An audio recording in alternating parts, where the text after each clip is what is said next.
understand. I left early in the morning to get there. Now it's sort of late in the afternoon. A lot of these fakers are with us, so they know. He said, sir, we can now leave the stage. I said, great general, let's go. I'll follow you.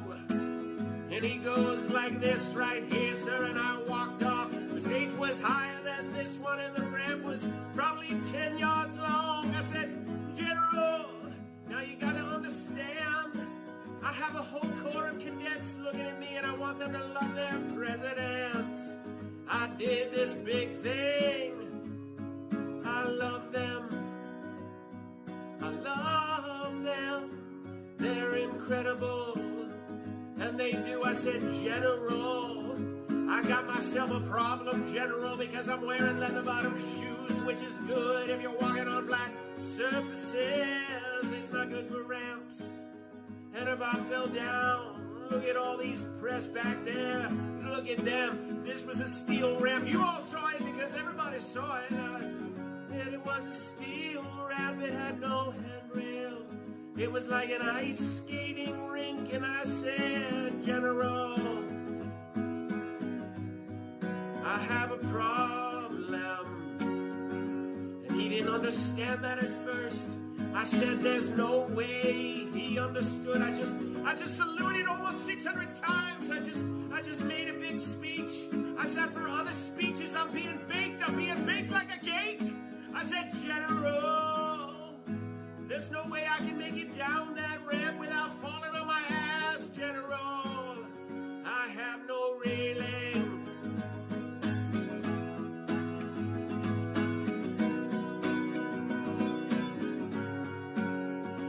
It's true. So I said, is there something else around? Sir, the ramp is ready to go. Grab me, sir, grab me. I didn't really want to grab him. You know why? Because I said that would be a story too. So now I have a choice. I can stay up there for another couple hours and wait till I'm rescued, or I can go down this really steep ramp. Really, really, really, really, really. It's an ice skating rink. It's brutal. So I said, General, get ready because Hey everyone, it is Kristi. It is Friday, and it is the happy hour. And the happy hour wouldn't be a happy hour. It would only be happy if it wasn't for my co-host, the other half of the show. So I bring the hour part. Yeah. Well, I mean, Kristi, happy, Kev's hour. Yeah. Kristi and Kev's happy hour. I mean, you'd be lucky to get an hour out of me at this rate. I'm honest. Well, you could always use your hands, so you don't actually have to function. Anyway, how are you doing, Kevstar? Well, other than a slightly itchy top of my left buttock, I'm absolutely fine, thank you. How are you? Oh, well, are you going to reach behind and scratch? We can wait. I'm not a pervert, Kristi. You can reach behind and scratch while you're not on camera. I let Jesus take the wheel, okay? You let Jesus take that wheel? I'm not here to interfere with God's plan, okay? He wanted me to have an itchy arse. That's the way it's got to be. And that's the way it is. And that's the way it is. Yes. Anyway, I guess, all right, we're going to talk about lots of things, as we always do on the happy hour. But first, we're going to start with some schadenfreude, and then we're going to talk about some dicks, and then we're just going to talk about some random bullshit that's happening in the world. We're going to talk Jimbrowskis, I believe. Yeah. By the way, in the chat, we actually, during the warm-up, before we went through, hey, Flint, thank you for the £5. I would give you a hug if I was on camera. So a little e-hug with your permission. I would probably wank you off. But all Flint wants is some violent, sexy dancing, Kevin, for that £5. Yeah. I would give him the 5-knuckle dance. Yeah. Absolutely. I'm presuming it's a he. Maybe it's not a he. I don't know. Well, if however Flint identifies, they do some badass R2-D2 life-size replicas, which we've both seen. Anyway, I was talking about the show. Yes. So I was talking about sex work, impromptu sex work. Just I was suggesting. Flint gave me money, but now you're offering sex. That's all right. That's how it works. Exactly. Like, I mean, technically you can't put that on the Patreon as one of the perks. Technically that's illegal. But, it's implied, I think. Yeah. Yes, Flint is a he, so we have that pronoun clear now. Okay. All right, so, first we're going to do, like I said, some schadenfreude, then some assholes, and then some stuff. And we were saying before we came on air, someone put Jimbrowski in the chat, and I was like, what the hell is that? And Kevin said, look it up on Google. And I went, no, you look it up on Google, because I didn't want to type. And he did. And he found out. Yeah, that is a red rag to a very childish Paul. Kristi, it's almost like she doesn't even know me. I'm not technically Kevin's pimp, by the way, Flint. I mean, you gave me the money, and then Kevin just stepped off and offered. As far as I'm concerned, these two things are unrelated. So Kevin calls it sex work, but it's really more like sex volunteering. I can't. That kind of feels a bit like I'm just following orders. Do you know what I mean? Yeah, like, yeah. He can cop out. He's autonomous when who he offers sex to, or offers sexual favors to, even. So, yeah, Aries, you already put the show in the ditch. Thanks. But do you want to say the lovely phrase? So we learned Jimbrowski was an extension of Jimmy, as in penis. So that instantly, like, this is the kind of show we run. As soon as we worked out that it was a word for penis, we were like, oh, that makes sense then. Okay, that's fine. But then they had it used in a sentence. Oh, well, I'll have to get that back up. Apologies. Everyone on Twitch, because I'm co-streaming this on Twitch, by the way. So if you want to, it is, yeah. If you want to, Jimbrowski's also a song here by Jungle Brothers from 1988, a classic of the genre, I'm sure. Mm-hmm. Hang on. Where is the? Oh, there we go. Sorry. Yeah, you went to Urban Dictionary. I did indeed, yes. So Jimbrowski, lengthened form, which is ironic, of Jimmy, meaning penis. And the phrase, they often, on Urban Dictionary, which, by the way, you shouldn't go to, it's a den of scum and villainy. The phrase they use is, quote, for the lap, Jimbrowski must wear a cap, just in case the young girl likes to clap. Which is, like, so nasty. That is so nasty. It's unbelievably nasty, yes. That's so nasty. All right, because the world is a shit show. The world has been a shit show for about the first half of 2020, and quite a lot of 2019 and 2018 and 2017. But anyway, let's start with a little bit of schadenfreude. Kevin, did you hear what's happening with the Republican National Convention in Jacksonville? Yes, I've heard they're going to have a black and white minstrel show. In their minds. Probably, I think Trump's going to be swallowing swords. And Melania Trump is going to read out some amazing Michelle Obama material. Well, that last one probably would have happened. I'm not so sure about the other ones. But actually now, none of that is going to happen. Zero. Which is a shame. It's a shame. Where are we going to get our 4-yearly quadrennial jingoistic racist fuckfest? Yeah. I mean, where are we going to get that? Where are we going to see Laura Ingraham giving the Nazi salute? I mean, it's just... We'll just have to replay the 2016, I guess. See, this is like, I mean, to be honest, you know when they talk about the downfall of Western civilization? Mm-hmm. I get it. Yeah. This is it. Yeah, this Western is what it looks like. Yeah. Yeah. I know what it is. It's the never-ending late stage of capitalism everyone keeps talking about. No, this is late stage capitalism. No, this is late stage capitalism. No, this. It's like the modern age. It's like, when does it end? It's always the modern age because it's anyway. Yeah, you don't. Yeah, it's like you never know it was the late stage until it ends. Correct. And you're like, oh yeah, that was the late stage. Okay. Yeah. You can't say it's late okay stage to theorize. It's okay to theorize if you don't mind being wrong. Well, no. Well, I mean, yes, of course. If you come up with any theory historically, you could be wrong. Well, I'm just saying, if you say every single day, like, it's going to rain, eventually you're going to be right. I mean, you could say it for decades, late stage of capitalism, and like the last 10 years of it would actually be right.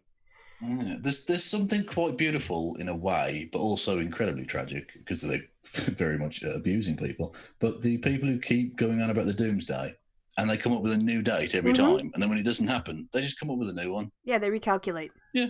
They explain, we got it wrong. It was us. but it's definitely coming. We just got the date wrong. Now it's in 2 years' time. So give me all your money. Yeah. I remember one year, was it 2012? I can't remember. It was on my birthday. And I thought, well, I am going to, if the world does end, I'm going to be absolutely fucking hammered, so I won't care. That's how I'd want to be, or unconscious, basically. Hammered or unconscious. Yeah, asleep would be good. Yeah. And also, if the world does end when you get really drunk and fall asleep, no hangover to deal with. That's true. Silver linings. I mean, talk about like at one time in your life, like your timing was perfect. Exactly. Yeah. Yeah.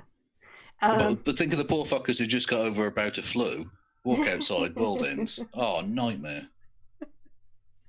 Exactly. So speaking of world-ending nightmares, Trump had his little rage quitting. Like, North Carolina is gonna make us care about people's lives and health and safety and stuff. Fuck this. Let's go to Florida. We can do whatever we want there. And then it just, because of the complete lack of any state mandates for masking or public health role models, Florida, as everyone knows, is a shit show. And so they had to cancel a whole fucking, like, think of all the time and money and effort they've wasted in the last 3 months to end up with nothing. Well, because then it's all down to Trump's nonsense. Yes, it is. Trump has now, fucking months and months later, finally realised, oh, maybe we should try and maybe seem like we give a fuck. Yep. Like he's now saying, maybe we probably should wear masks. Maybe masks are a good idea. But only once a week. That horse has bolted, my friend. Everyone knows who you are. And actually, I read a fantastic piece showing the timings of when his vote has collapsed during the course of this. Yeah. And actually, there seems to be a significant correlation. Now, it could be completely coincidental because he's been on the fall all the while. But when he gave the press conference of injecting bleach. Yeah. Do you remember that? Mm-hmm. And it made sense. And the guy made a very good, I have to dig it out for everyone and tweet it out. A very good reason for why that would be. Because the people that Trump appeals to don't think about things very deeply. Now, that's not to say they're stupid or anything. They just don't, they're not very inquisitive folk, which is why build the wall makes sense to them. Because like they've got a wall in their garden that keeps the next door neighbour's dog out. So like that makes sense. That's something they understand. Whereas they know that like drinking bleach is bad. There's never a situation where bleach inside your body's a good idea. Or sticking a UV light up your ass. Yeah, when you have medical experts come out and say, don't, for the love of God, don't put bleach in your body, for fuck's sake. And and people, obviously it lifted the veil for a lot of people, like, maybe he doesn't know what he's talking about. Yeah. Just because he's saying it confidently doesn't mean he knows anything. And 100,000 people have died. 143 now. Well, no, back then. Oh, back then, yes, yeah. Going back a little bit. So, Fake Queen Gordy says he canceled because he saw he was underwater in Florida. Actually, on the same day, I saw another poll where he was only down by 6. I mean, only. But we covered it here on the Happy Hour. The sheriff's office already said in the days before they couldn't do the security. And apparently after that, the campaign contacted other local sheriffs, like other county sheriff's department. Oh, God. And one sheriff offered 4 officers. Like that was all they could get. And you can't have it if you can't secure it. Because, yeah, exactly, Even police officers who's been licking their balls for 4 fucking years. Yep. And still, no, we're not doing it. And that's fine. Why would you put your life on the line for this nonsense? Yeah, and Trump isn't great about you don't have to have it. You can have it, exactly, yeah. You can have it virtually as well. Oh, so North Carolina is still happening. But of course, because he pulled out all of the fun stuff, it's just like a business meeting in North Carolina. So now he's, I'm going to do a virtual convention. He's so terrible in front of the camera. I mean, his worst speeches have been from the Oval Office. And he feeds off the crowd. Yeah, exactly. Yeah, that's what I was about to say. He's like a comedian in the sense that he feeds off that energy of the response he gets. And that's why he likes the sycophantic crowds. That's why he's been doing these rallies all the way through his presidency, because it's the only time he ever gets positive feedback, which is what he needs because he's a fucking simpleton. He's a child. Yeah. So, I mean, I just think Fake Queen Corey, I think there were some structural problems that kind of collapsed everything. And then the polls just kind of depressed him. The polling, though, I mentioned last time that OAN, the One American Network, far right, far right piece of shit. Trump, I mean, so far up Trump's arse they can see out of his mouth. they had a poll that they refused to release. And that was because even with their ludicrous sampling, it was revealed, they still had Biden 4 points up. And they refused to release it. They fixed it. Yeah. They fixed it, and Biden still won. But by more than the margin of error. Yeah, it's amazing how, like, watching your family and friends and kids get sick or fear that they're going to get sick turns you off of the current politicians. Isn't that amazing? Yeah. Exactly. And a lot of people, because you get a one-time fucking handout of $1,200. That's not going to do anything. Well, I mean, they offered, it's $600 of federal subsidy on top of state unemployment benefits, because the federal government doesn't organize unemployment benefits, the states do. Yeah. So yeah, those were $600. I don't know if it was a week or a month or whatever it was, but that was just topping up state unemployment benefits. Yeah. But my basic point was that isn't going to touch the sides, and a lot of people are going to struggle to make rent. Yeah. And if you're struggling to make rent, you're generally going to blame people who could have helped and didn't. You know, Republicans will piss away tax credits and tax breaks to profitable companies that don't need the money. And yet they'll say, oh, we can't give an extra $200 a week to somebody because what are they going to do? Spend it. Oh, my God. I mean, what do you want in a pandemic? You wouldn't want to give people an incentive to go out and buy things in order to create demand so that you have a need for more jobs. Oh, no, let's cut off everybody's income so this consumer spending part of the economy completely crashes and we go into a downward spiral. It worked so well for Hoover. It did. Everyone remembers his time as very good. Bigly. Yeah. You know what was that got us until the war spending kicked in was the federal government's CCC programs and all the other stuff that they pumped into creating jobs because the private sector was collapsing. And often they would completely make work. Mm-hmm. They didn't need to be done, but it has the dual effect of self-confidence within communities. People actually feel good about the situation because they've got something to do, and it means that people can go out and spend stuff. Yeah. If you have an economy based on people's ability to buy things, and then they've got no money to buy things, your economy stops. Yeah. It just goes in a downward spiral. But Republicans can't somehow figure out those basic economics despite... So I was just going to say, and Biden's now beating Trump on economics, which is the only thing he's run on. Well, that and racism, obviously. But he's now beating him on economics, even though Biden's never really done anything at all. Like, he was vice president, but that doesn't mean anything particularly, you know. Yeah, I mean... But Trump's just so distrusted across the board now, and rightly so. Yeah, I mean, people associate Biden with the Obama administration and calm, competence. You might have had probably problems with policies, but you didn't have to worry about what your president did every day when you got up. You know, he wasn't on Twitter every 5 minutes and golfing all weekend. But anyway, we went much longer on the Schadenfreude about the RNC than planned. So let's get on to the topic of this show, which is, it's a rhetorical question, because I think we all know the answer. Is Mythinformed a right-wing group? And I think the more you look at it, you just can't help but say, yeah, they're a far-right group. I'm going to play devil's advocate and say they're actually communists. You call everyone you don't like a communist. I do. All right. The thing is, if I call everyone a communist, I'll be right eventually. Right. Yeah, exactly. Like late stage capitalism. Or it's going to rain. So, yes. So here, who could have seen this coming, Kevin? Seriously. Who could have foreseen this? Ready? Mythinformed posted this on the 23rd. Is today the 24th? Yes. So yesterday. It's very unfortunate that our international speakers will not be able to make it this year due to international flight restrictions. They will be missed. Aww. We have lined up some new speakers this year in their place. It's an all-American better discourse. It's all far right-wing better discourse. Well, not all, but 90%. Join us on Sunday in Milwaukee in August sometime. Yeah. Who could have seen that? Yeah, it's shocking, isn't it? The fact that all countries are basically shutting their borders and don't want foreign people coming in with their diseases. Well, mostly Americans. Yeah. Well, yeah, exactly. America is banned from everywhere. What was the country? Bangladesh. It was something like you can go to more countries if you've got a Bangladeshi passport than if you've got a United States passport. Oh, God. Yeah. Yeah, that's if you're struggling to beat third world sweatshop hellhole for your health, that's not a good sign, America. Anyway, on to this nonsense. Absolutely. Obviously, this was going to happen. Of course it was. Unless coronavirus just disappeared. This wasn't going to... this wasn't going to fucking change anything. But the problem is, does that mean we have to keep Sargon and this fucking prick? In your country. Oh, God. I'm going to go out on a limb and say that, like, Sargon was actually probably, for the chuds in America, one of the bigger draws to see in person.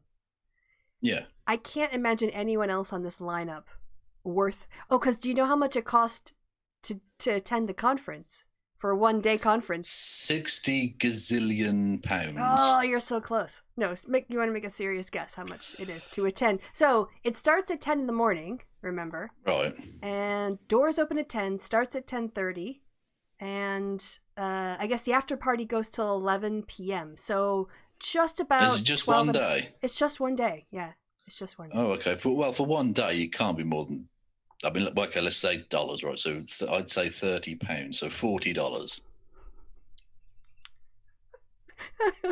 All right, I'm just not even gonna like $350. Oh, fuck off! That's no, for God's sake!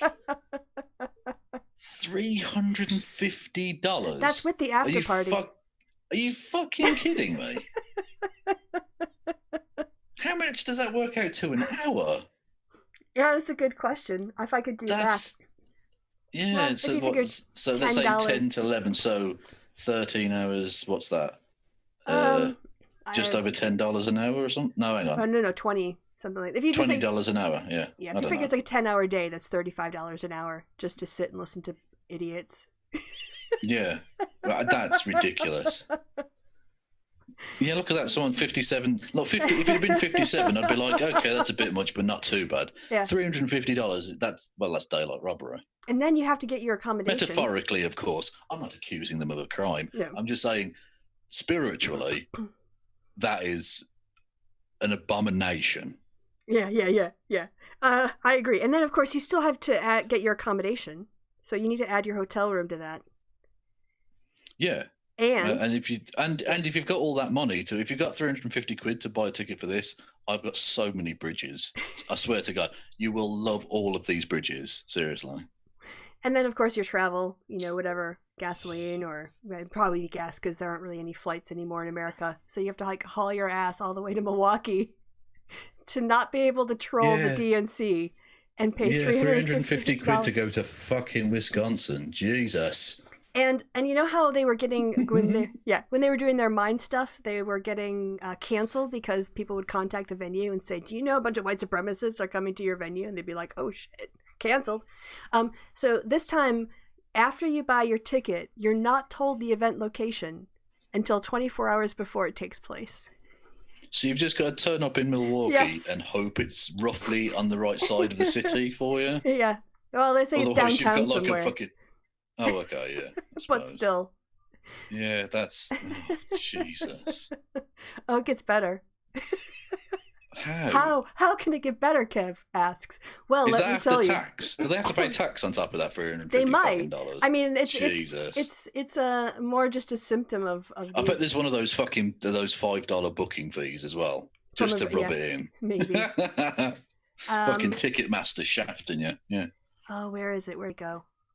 They're being assholes. They're like stalking a woman.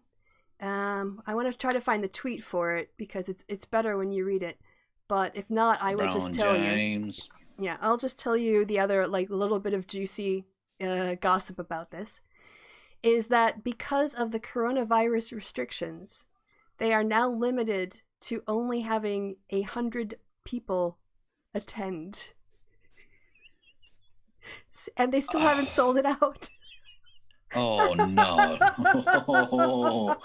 Oh, no. So the most they're going to make is like $35,000 on this. And they're still offering tickets. Oh, God. Oh, here it is. See. Yeah. What's this? The event can only host 100 attendees due to the pandemic. We will be adhering to Milwaukee guidelines. Get your ticks before they're gone. They're not gone. Oh, Jesus. Oh, that's so embarrassing. Yes. That's so bad. They can't even sell 100 tickets for this. I mean,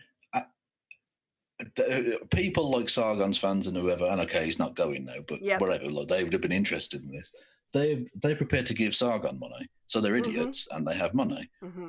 And they can't sell 100 tickets for this. No. That's quite something. It's in less than a month. Yeah. Yeah. And they're still but I get that, because 350 quid, or $350, what's that, about £300? That's ridiculous. Yep. That's like a week's wages for some people. Yep. That's absurd. In a pandemic, they think people can drop this kind of money. That's how out of touch they are. Yeah, and not just that, but I mean, if I was going to go to an event where I might catch something that could kill me. Yes, that too. A, I'm not paying 300 fucking quid for it. And B, I'm not going to see these fucking shithouse merchants. Jesus. Absolutely no way. Not a chance. I would lick pubes from a fucking gutter before I would do this. That's a great image. Thanks.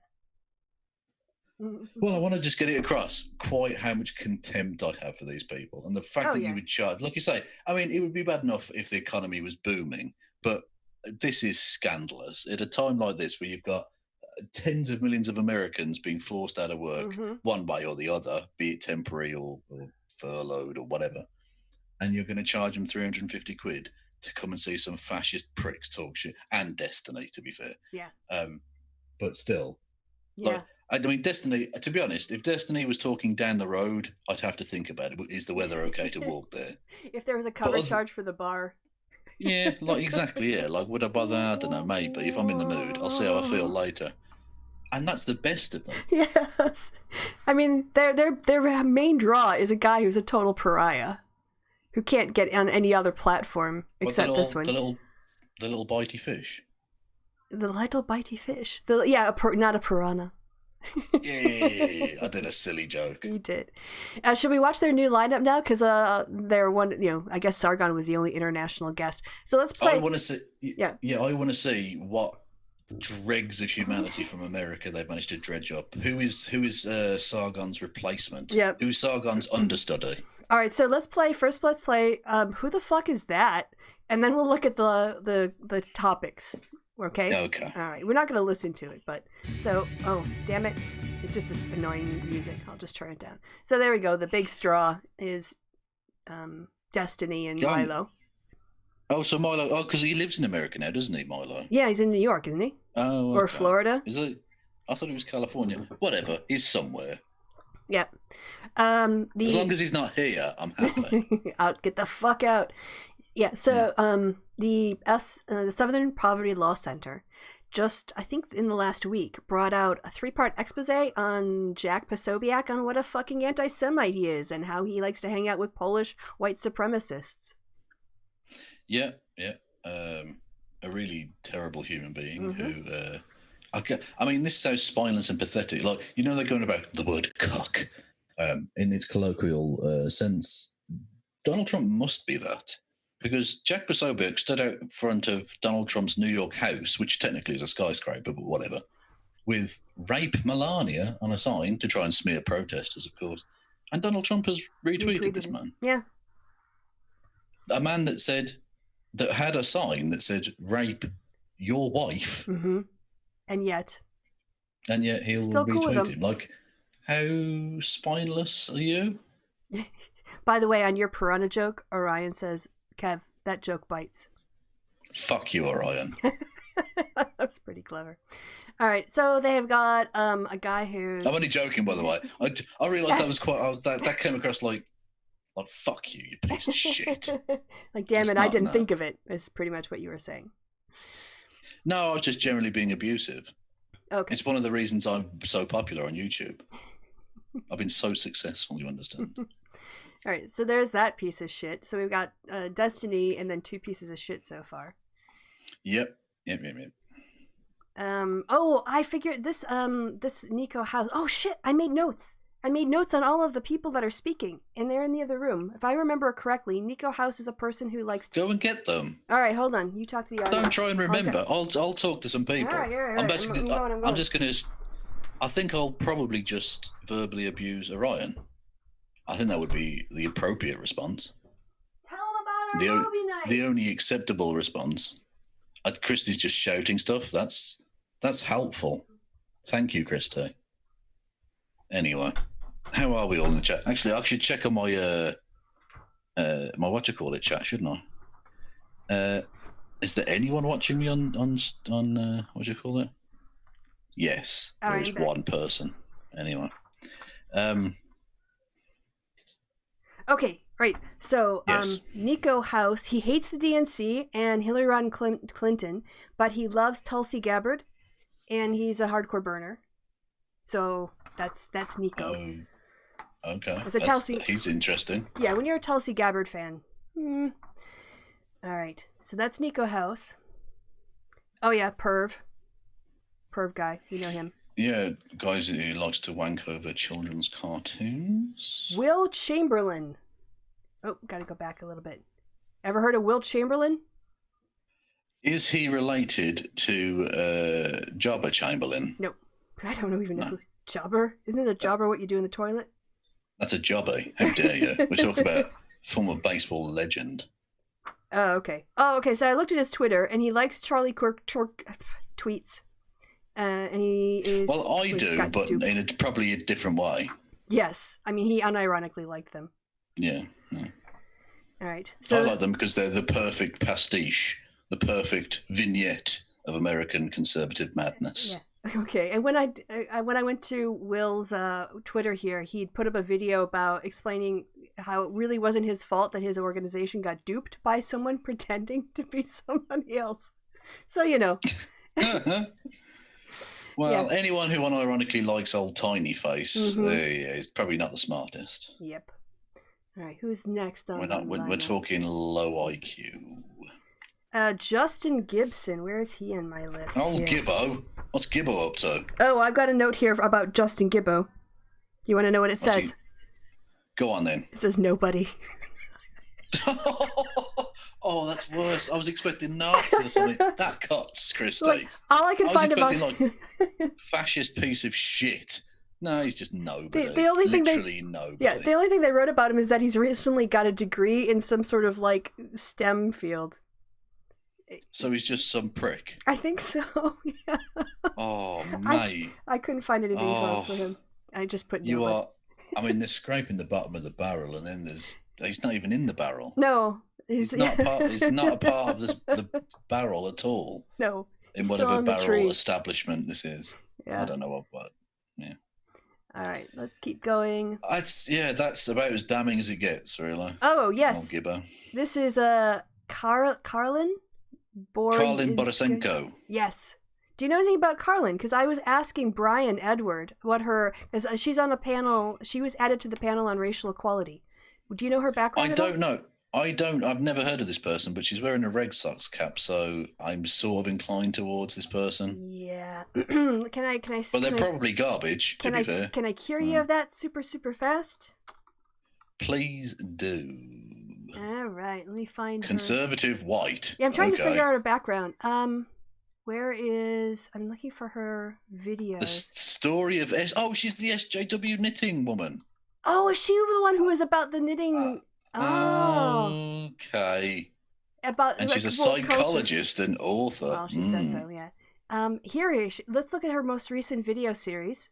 I think this tells you all you need to know about... Is it called... Well, do we really need the Jews? Something like that? No? She got 67,000, so she's presumably a turd. Well, yeah. Debunking the notion of white supremacy cultures in the workplace. Oh, suck a dick. And guess what panel she's been put on? Is it the... I think I already hinted at it. Definitely not going to be a white nationalist wash. Oh, even better. We'll scroll down to have a look. And what are the primary obstacles in achieving racial equity? Can I suggest for that, what they do is just put a mirror in front of all of the panelists? Yeah, you guys. I think that would help them. I think that would help them. They might realise something beautiful about the world and change. So perhaps. Yeah, that panel is now. It was before going to be 4 people. Like they had some other people of color, and all those people are gone. Like I don't know. Well, at least 2 of them are. Nico House is going to be on that panel, as well as Melissa Chen, and then Miss Karlyn here. That's her expertise. Borysenko. That's not that difficult, Kristi. Come on. Borysenko. All right. Yeah. Borysenko. So apparently her background in knitting and psychology gives her expertise to speak to racial, and I don't know why they call it racial equity, because everyone else calls it racial equality. Well, because they're literally setting up in the title of it the tactic they're going to use to try and undermine the concept of racial equality, because it's equity, not equality. It's opportunity rather than outcome. It's that dichotomy, that false dichotomy. Yeah, during my debate with the anti-feminist, I was like, can you explain to me what you mean, the difference between equity and equality, because I don't understand it. And then she had described the picture that was on the screen. I'm like, yeah, I get that, but I saw it the first time, but can you explain to me? Like, give me definitions. Yeah. I've seen the fucking meme. Tell me with your big boy or big girl words. In this case. Tell me with your big person words. Your own understanding. Your high school words. What this fucking thing is supposed to be telling me. This is a picture. Mm-hmm. This is a cartoon. Yes. This is not serious philosophy, you dickhead. Yeah. When you say equity, I think of stocks and shares and having equity in something. Yeah, exactly, yeah. So are you saying that racial equality is a pie and we each get a portion? Like there's equity, like we have to divide it up? Oh, see, now I want pie. Oh. Well, now I want pie too. Yeah. Oh, well. Okay, moving on from pie. So they've got the white supremacy expert there, Sean Fitzgerald. Oh, this is the conservative. What's he called? The channel, something conservative. Yeah, I've got anti-left libertarian as a description. Yeah, what's this fucking dickhead's channel called? He's done various debates with like Vosh and the Serfs and people like that. Okay. What's his name? It's something conservative, I think. Conservative or something prick? Libertarian. Libertarian that should prick? be his name. Yeah, but he's just your bog standard classical liberal. Yeah, a white guy with conservative views. There's like dime a dozen. All right, so there's that guy. Well, this is Madeline. We will get to it later. Children are fucking stupid. Okay? Sometimes yelling at them is the only course of action available. It might not be productive, but who gives a fuck? All right, so then we have Melissa. I didn't make notes. I think we knew a little bit about her. My comment missed someone. Oh, right wing communist. Oh, right wing commentator. Right wing communist. What's that? Kristi's gone full horseshoe then. Eh? Yes, I have. This guy, I checked him out, Travis Wester, and we talked about this dude. Yeah. He was an extra in a couple of shows or something. He liked a really stupid Scott Adams video that says, it's so unfair, I'm paraphrasing, that white people, if you call them white supremacist, that's as bad as calling a black person the N-word. The difference is a black person can't get fired for being called the N-word. I was like, what the fuck does that even mean? Like, do you listen to yourself before you type? Yeah, I don't know what that is, but I think I saved that tweet because that was just ridiculous. Yeah. But this guy, he liked that tweet.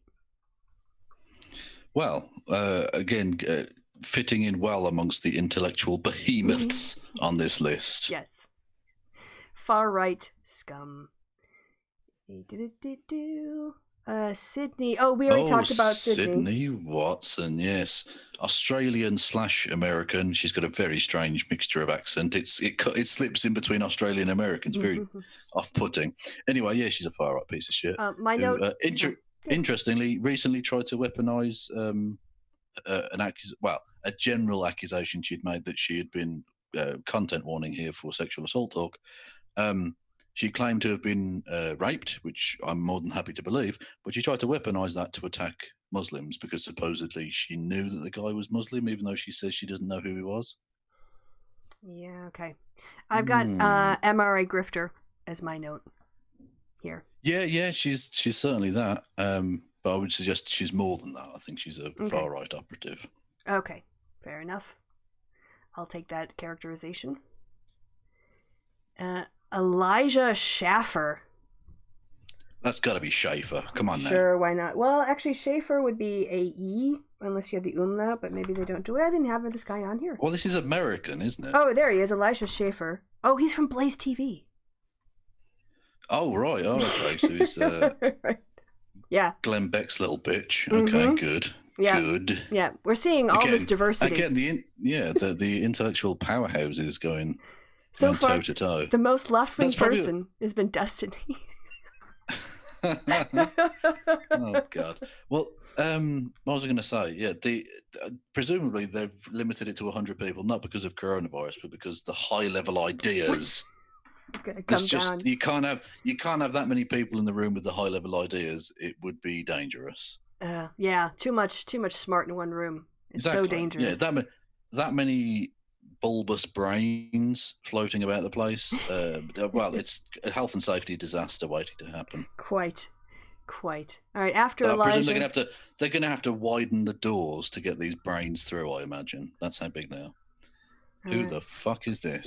Exactly. Let's play. Who the fuck is that guy? Mike Harlow.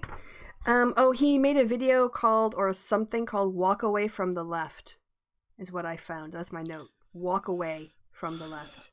So okay. I mean, they've at least gone with an original title. It's usually called "Why I'm Leaving the Left." But okay. Yeah. I mean, it seems like rather the same grift as anything else. Yeah, totally. Although, by the way, is this stereotypical from the way I'm dressing? I'm guessing he's going to be their gay box ticker. I don't know. I mean, I honestly, other than those notes, which I made at the last weekend, or a couple days ago, I don't know. Time is becoming hard to judge now, but that was the only note I had. Oh yeah, it says LGBT on it. Walk away, LGBT from the left. I mean, that's not all the title. Those are just the words that I put in some semblance of the order I put them in. Yeah. So, all right. Let's continue. Yeah, that's their sort of representation of LGBT, someone who hates the left from that side. Hunter Avalon, this is an interesting one. He's basically become Destiny. He's becoming Destiny. Well, I think it's better than that. Because as people will know, he was an early entrant into the Hall of Shame that is the Descent of Manosphere, available on my channel. Go and watch it immediately. But and he was a foul young man, very, very transphobic, and is now very pro-trans. Yeah, but he still hates feminists and uses the R slur, or at least he did 3 months ago. Yeah, he's still a dick. But when you say he's become the new Destiny, I think it's better than that, because Destiny was always that. Whereas this young man has gone on a journey to being a less shitty person, and that's something. Well, I would still put Destiny more on social issues to the left than he is, because he still has some... Well, there's a couple of problems I have with Hunter. I mean, I'm glad he has changed his mind, but what I didn't see in that video, that because I watched someone gave it to me for his Why I'm Leaving the Right video, and there's no acknowledgement of the pain he caused, or the harm he did, or the kind of impact he had on his audience and their attitudes. And so, I think it's a real problem with white people in particular, and maybe other groups too, but I see it a lot when white people come to realizations. June is a classic example. They just want to go, I changed my mind and better now. There's no responsibility there for all of the shit that she's left in her wake. And they want to not look at it. They just want to turn the page and pretend like it didn't happen. And that's not how it works. You're basically putting yourself and your opinions at the center. You haven't really, you might have changed your mind, but you haven't actually grown as much as you think you have, because you're not owning the shit you did before. So you're not a better person yet. You've just changed your mind. So, I'm glad he's on the path he's on, and I hope he continues, and I hope he matures, and sometime I hope June has the bravery to actually own the kind of racism that she inculcated and cultivated and nurtured in her fan base. And I hope he does too, but they're not there yet. Okay. But it's better. It's better, like you said. Yeah. It's moving in the right direction. All right, who else do we got on here? So, sexual predator. Guy who got booted from 2 atheist organizations for his... But Kristi, he did look incredulous at at Bill O'Reilly once. It's been a decade ago or something. So checkmate atheists. Oh no, he is an atheist. Oh. Yeah, you can't keep riding that, but yeah. Yep. So sex pest or sexual predator. And that was it. There was actually more people at the event that they didn't put in here, like Peter Boghossian, academic fraud. Lauren Chen. Who did Peter Boghossian not make it? But nobody did. Apparently he's not a big draw. Oh, maybe Peter Boghossian. Wait. Peter Boghossian must be feeling really slighted that nobody made the list, and Peter Boghossian's just like, "What am I, fucking chopped liver, you cunts?" Well, wait a minute. Where is Boghossian located? Because actually, now that I think about it, maybe he's international. Holy shit! Is that the day? What the fuck? Is it really just like 3 panels? Oh my gosh. Okay, so no. No, there's 2 columns. All right, I see. All right, okay, sorry. So let's look at how many panels? 1, 2... 6, I think. Or 5. 6. 1, 2, 3, yeah. 4, lunch, 5, and then the after party. So if we, in terms of panels, that's 5. So what's that about? That's $75 a panel. Yeah, that's ridiculous. Oh my god, that's wow. So let's see who they brought in to talk. What kind of experts are they bringing in? So a white guy, Brian Edward, is going to moderate a panel by Melissa Chen, Nico House, and Karlyn Borysenko. Is that what her name was? Borysenko. All right. So the first thing is, No, is that the first one? No, I'm sorry. More. Populism and COVID. So what political scientist, virologist nexus of expertise will they be consulting on this issue? Well, Jack Posobiec, Lauren Chen, David Silverman, and Mike Harlow. Now, Mike Harlow, remember, was the walk away. He was the LGBT person. Right, so you've got him. But, well, David Silverman's a scientist because he knows that the tide goes in, tide goes out, and it can be explained. Yes. So, again, that's, I mean, I'm not saying that puts him on a par with Einstein, but, it's a continuum. He's on the continuum. Jack Posobiec is, anti-Semite. I'm not sure he's right for this panel, and I'm not sure he's the right species, frankly. Is he a species? There we go. He's his own species, I think. He probably reproduces via some sort of, like the seahorse, self-reproduction, I imagine. I thought in the seahorses, it was the males that had the babies. Or is that only subspecies? Jack Posobiec is not a male? No, maybe he's pregnant. No, I was talking about the seahorses. I thought that was... but I'm saying... Well, I was saying he was like the seahorses. But you if he's the male... Oh, I thought you said they it was asexual reproduction. Well, I don't know. The man gives birth. I don't fucking know how it works. What do I look like? A fucking seahorse spunk expert? Kevin, they'll put you on their seahorse panel because you don't actually need expertise to be on these things. No, I'll just go that they look nice. They don't even really look like horses. Stupid name. That's all you need to know, really. Lauren Chen of PragerU fame, or Prager, I didn't call it, give the U, Prager, Rebel Media, and the Daily Wire. So clearly, medical expert. And boasted, it's still one of the most jaw-droppingly stupid things I ever heard. As she's a woman of East Asian extraction, and was boasting about the fact that white nationalists had got in contact with her and said, "I wouldn't mind doing white genocide as long as it's with you."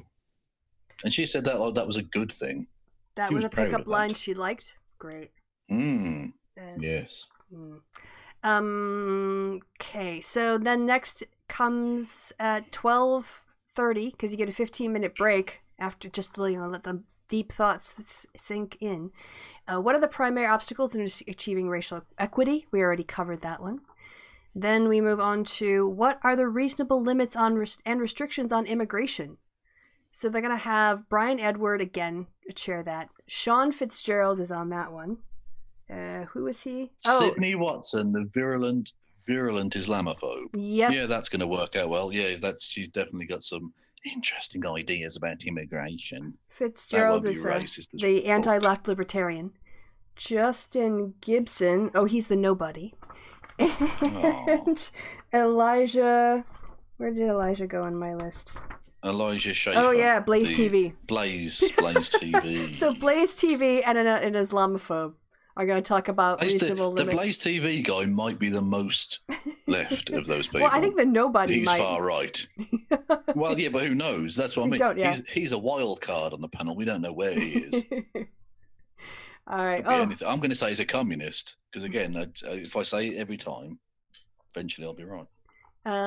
Next, is it time to cancel culture with the Hollywood star who retweets Scott Adams, Hunter Avalon, who might take up a slightly not echo chamber position, but that's not really his topic, cancel culture. No. The Quartering, who's been banned from multiple conferences for harassing women. But has tried consistently to cancel cartoons he doesn't like. Yes. But he's going to go there and say cancel culture is terrible. And, what a load of old shit. And Will, the guy who likes Charlie Kirk tweets.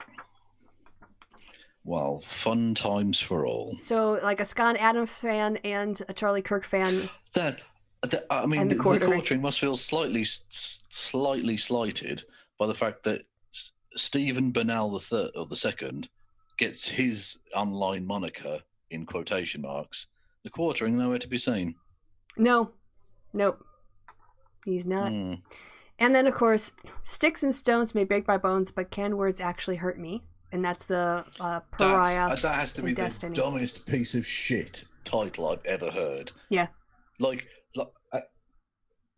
who in their right fucking mind thinks words can't hurt you? Yeah. Like, they're not going to always hurt you. There are some people who handle it very well, some people not so well. But the point is, of course it can. And not just that, but it depends on context, as always. Like, if your parents come to you and say, I'm so disappointed in you, I think you're a terrible human being, that's going to fucking kill you. See, if I were Destiny... Obviously. But they're just words. But words can't hurt you. Fucker. Basically, what they want is to be able to say the N-word and no one call them on it. And that's including Destiny on this one, which is fun. If I were Destiny, which I'm not, but if I were Destiny at this panel, I would just be like, of course words can hurt you. Milo, when Simon & Schuster canceled your book deal, did that hurt you? When CPAC disinvited you, canceled you from their event, cancel cultured you, did that hurt you? Of course it did, because you whined all over the internet. I mean, who knows what this shit show is going to be. But yeah, that's their lineup. Basically, the most left people, even the most center people they have, are libertarians. Yeah. And I guess Nico, who likes Tulsi Gabbard, which I don't even know what that makes Nico politically, so.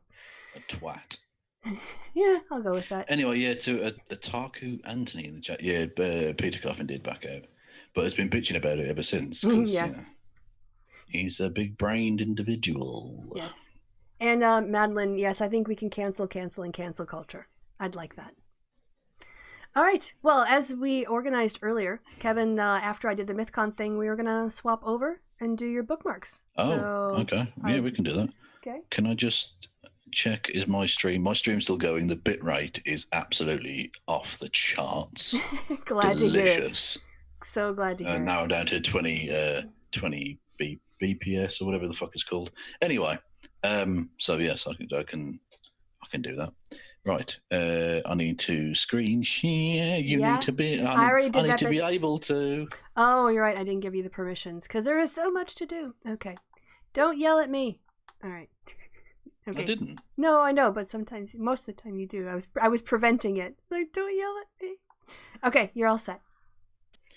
Jesus, some people are so fucking touchy. We need to share with sound potentially, so that would be best. Yeah. Yes, this I liked because what we want is anarchy, but you don't want untidy streets. Ooh, that's a bit on the loud side, yeah. Just a guy go around litter picking during a riot. I appreciate that. That is conscientious anarchism right there. Nice. This was, I thought, very, very interesting.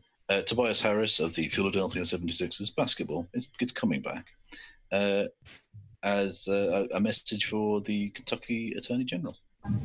So Russell Westbrook, we saw, collaborated with the NBPA to create the social justice shirt for the players. Is that okay, sound-wise? I think so. People in the chat, I guess they kind of disappeared, but it's not busting out my level, so I think it's okay. Yeah, that's okay. Then fuck the people in the chat. I know that you showed your support via some social media accounts. I'm just wondering if those shirts are something players plan to wear during warm-ups, or if there is a plan for those, or if you'll be involved in any way. Nothing against the t-shirts, but we want to make sure that Daniel Cameron will arrest the cops and officers involved with Breonna Taylor's death. Nice. And that's all I got to say. Nice. Thanks, T. That's going to be my answer for every question. Fair enough. For Daniel Cameron to step up and to do what's right. And that's the only message I got today. And I appreciate everybody. Thanks. And it just gets up and leave. Nice. Boom. Good. Nice. Yeah. Yeah. Nice. I think that's the way to do it. Yeah. No, it might not nothing come of it, but that's Hey, they can only do what they can do. Yeah, you do what you can with the power, with your platform, which is great. Yeah, it's what we're all doing. Indeed. Again, Trump desperately trying to seem like he gives a shit about this whole coronavirus. Yeah, 6 months too late, whatever. We are united. This is amazing. We are united in our effort to defeat the invisible China virus. He has to be racist even when he's trying to be not terrible. And many people say that it is patriotic to wear a face mask when you can't socially distance. There is no one more patriotic than me. Your favourite president? The man's a fucking lunatic. He is. I swear to God.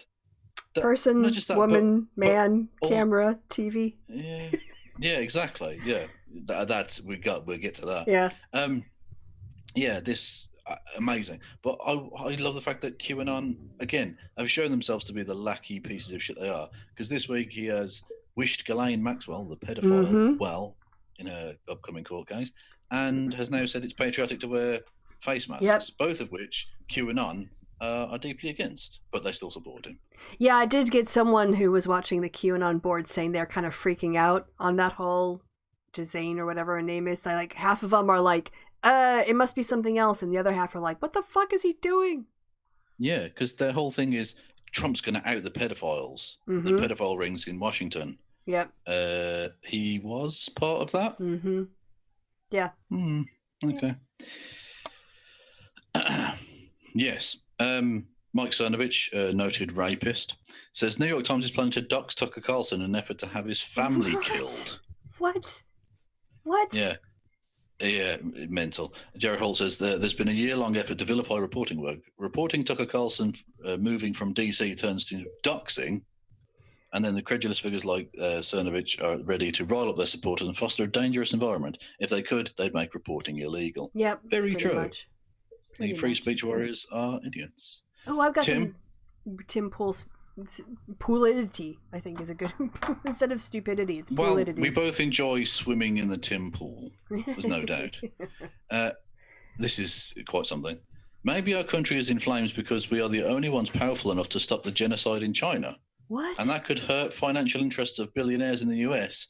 So they put their money into politicians who fuck our shit up and keep us too confused to organise. Note the literally entire lack of any punctuation there. Not a single full stop, period, comma, nothing. Absolutely not even a capital letter to start the fucking thing. But he got a capital letter for China. He's writing like the QAnon people now. Yeah, and not just that, but what a ludicrous conspiracy theory that is. The only person who put this country into COVID flames is Donald Trump. That's it. Every other country, even your shitty handling, even Boris's, not your personally, but the UK's shitty handling, has been not to the egregious extent of irresponsibility as Florida, Texas, and some of the other Trump-dominated states.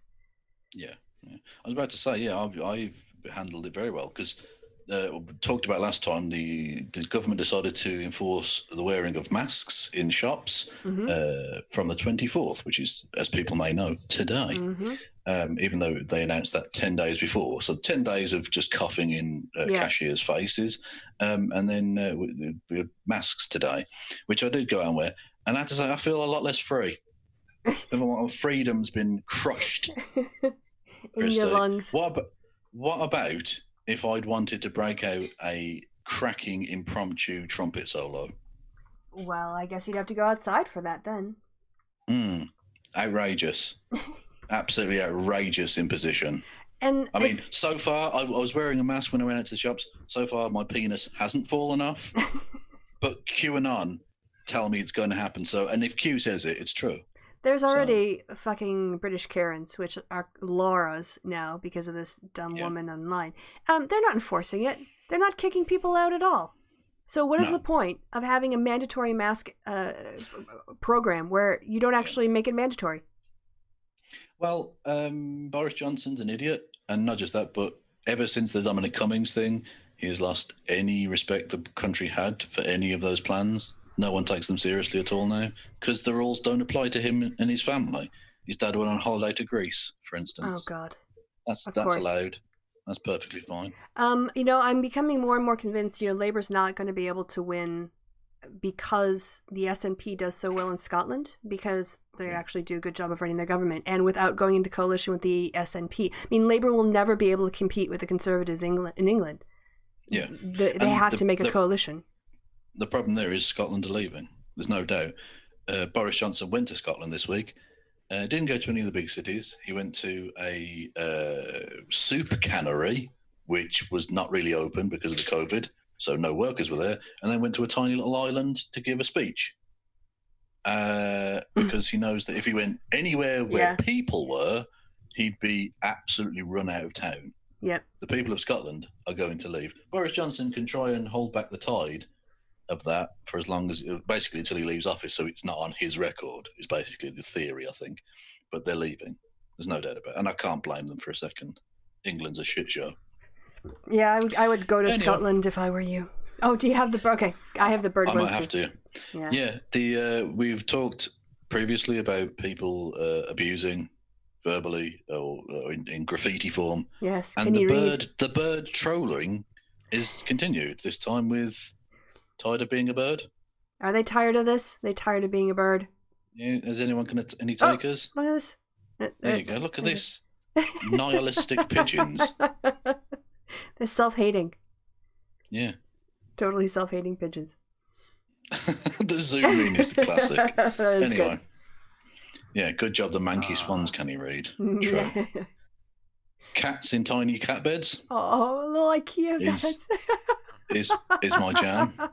I love this. Yeah. That one's got a fucking blanket. Yes. It's genius. Anyway, then just another cool little cat. Mm-hmm. Oh, look at this. No reason. Patterns. Just beautiful. Look at the punch as well. Yeah, I don't think that is hypocritical, Rory Katz. Shut up. Anyway, abrupt change. Rory says local police have received $454 billion. Yeah. Dollars in surplus military equipment since Trump took. That's just since Trump took office. It was bad enough before. Yeah. But please tell me again how we can't afford to extend unemployment benefits during the worst economic crisis since the Great Depression. Yeah, I mean, point. It's completely insane that they are giving surplus military equipment to the police, unless you want a police state. I mean, that's the only reason. Trump does. Yep. Yeah. Yeah, bad legal takes is a great account for idiots. Well, no, it's a good account to go and follow if you want to look at idiots. Okay. I should, yeah. Yes. Anyway, because I follow it, I'm not an idiot. Honest. Anyway, Twitter came out and banned loads of QAnon people. Oh, yeah, like 7,000 accounts. 7,000, yeah. 7,000. Which is a lot. Anyway, and then this twat says, and this is an amazing legal take. Imagine this. Imagine that Twitter, a company that's been around for a fair while and is worth billions, haven't got legal advice for this. Anyway, but yeah, they're going to go to this wanker, Boris Vilgul or whatever. You have no right to censor. If some people are violating the law, you can report it to the justice system. If you are censoring for whatever reason, you are committing a crime. Bora, Bish. Read your terms of service. They can do whatever they want. That's why they write them that way. Yep. Oh, yeah, What amazes me more than that bad take, that these three follower used carpet salesmen think a $30 billion, 14-year behemoth doesn't know their business and hasn't taken legal advice. It's the lawyers who wrote the terms of service so Twitter can do whatever they want. That's how it works. Exactly. Yeah, the lawyers were at the start of the process. Yes. It's not like they did some shit and they went to lawyers and went, "Is this all right?" No, that's not how it works. Anyway, we've talked about weird cat thinking bubble man. Yes. This is the kind of shit they produce for me every day. Love it. I'm in that one too. I'm in that one too. But yeah, exactly, yeah. It's lovely, but it's fucking weird. There's no way that's not weird. Anyway, Thinking Cat makes an appearance in my timeline as well. That's how you get noticed, by the way. Just tag us into stuff. Mike knows this. Mike knows the secret. Yeah. Thinking Cat knows. But you have to do it lots because I will forget. So you have to do it lots. Anyway, this was a bit of a weird one. Yeah. Someone put, can we put Kevin Logan in death camp? Where's death camp? I just said, fucking try me, you fascist bastards, which is true. And thank you to all the people who supported me in all of that. But another recurring Twitter person who, likes to correspond with me about certain Polish gay sex things. Yeah. Responded to this with, I think, one of the most comforting things I've ever seen. Because remember, can we put Kevin Logan in death camp? Mm-hmm. This person asks, can we put Kevin Logan in a Polish guy? And maybe Francis the Chief Whip is Polish? Is this a theory we've had before? I'm not sure. I don't know. I think they've denied it in the past, but I don't know. Okay. They've been doing. It's got to be about 4 fucking years now. Well, consistently. They might go away for like a month or two and then come back and it'll be weeks long of. Have you thought about fucking a Polish guy? They're really exotic and stuff. It's really strange, but it's so funny. Anyway, speaking of weird shit, again, Thinking Cat produced this for me. The fuck is this? That has to go into the OBS mix for when you host. Please? That's so weird. But what's with the hair? I love that. What is any of this? What's going on with this fucking frog codpiece as well? What fucking program is this from? I don't know, but I love it. It's weird, Thinking Cat. It's very strange.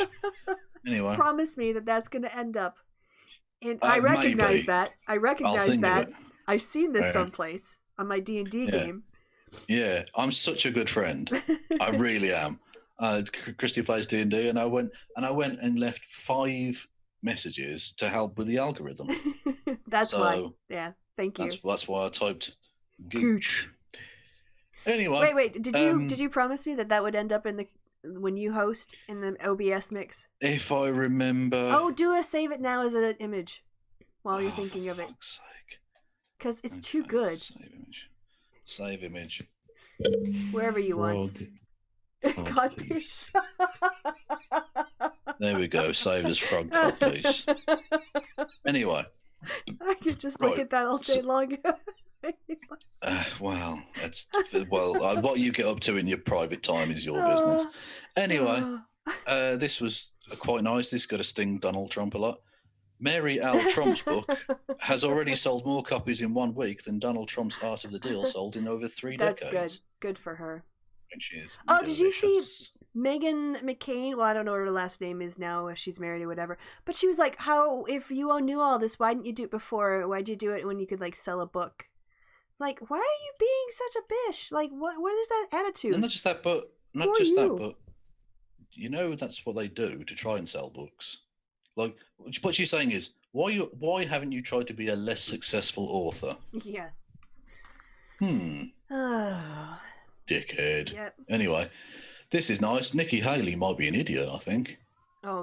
Says, any coronavirus cure will be thanks to capitalism. Heart, American flag. Yeah, you know who's not pouring their own money into researching this? Private companies. They're all getting subsidized by governments. Okay. Sorry. I was just incensed. Yeah. Yes. So Pfizer get $1.9 billion from the government to develop a vaccine. Novavax get $1.6 billion from the government to develop a vaccine. They're getting billions to compete against each other. One won't succeed, and executives will pocket the money. That's not capitalism. No, that's just corruption. That's like state-sponsored. I don't know. Like it's a transfer of funds, basically. All of these idiots, and the usual is like, you're doing it on the iPhone, the product of capitalism. No, it wasn't. virtually all of the technology, touchscreen, the internet, virtually everything was funded, at least in part, by the American military, right? Or by universities, so in the public sector. Yep. And of course, the Apple Corporation got $150,000 startup capital from the US government. Ah, amazing. All these people who pull themselves up by their bootstraps with other taxpayers' money. Indeed. Anyway, I'll retweet this one out. Breitbart have been trying to circumnavigate their advertiser stuff by lying to people, which could technically be fraud. Woo-hoo. I do hope they get taken to court and, fucked up. Yeah. This is nice. This was from a few months ago, but the Onion got it. NRA accidentally forget to rise up against tyrannical government. You know what? This actually might be a much older headline. This might be like decades old, because that's Wayne LaPierre, right? Yeah, Wayne LaPierre, yeah. Yeah, he's looking a bit younger than he is now. This might be, but I get your point. It's still... it could be... It's a timeless... It could be an old photo. It's a timeless I think it's an old headline, but it doesn't really matter. Oh, okay, anyway. But some of them An embarrassed National Rifle Association says it totally forgot to do the one thing it's been saying for years it's solely there to do. Yeah, where are they out? Why is it moms with T-shirts and dad with leaf blowers? It reminds me of that fantastic Simpsons joke where they replace the DJs with like a set recording of like pat talking points at the radio station, and he says something like, "Oh, have you heard about those clowns in Washington? What are they up to?" And the guy goes, "Wow, how does it keep up with the news like that?" Because it's evergreen. Yep. Anyway, so Geraldo Rivera is... What was he thinking? Creepy. Yep. Calls Donald Trump brave for Ghislaine Maxwell wishes, says alleged procurator's detention is woke politics.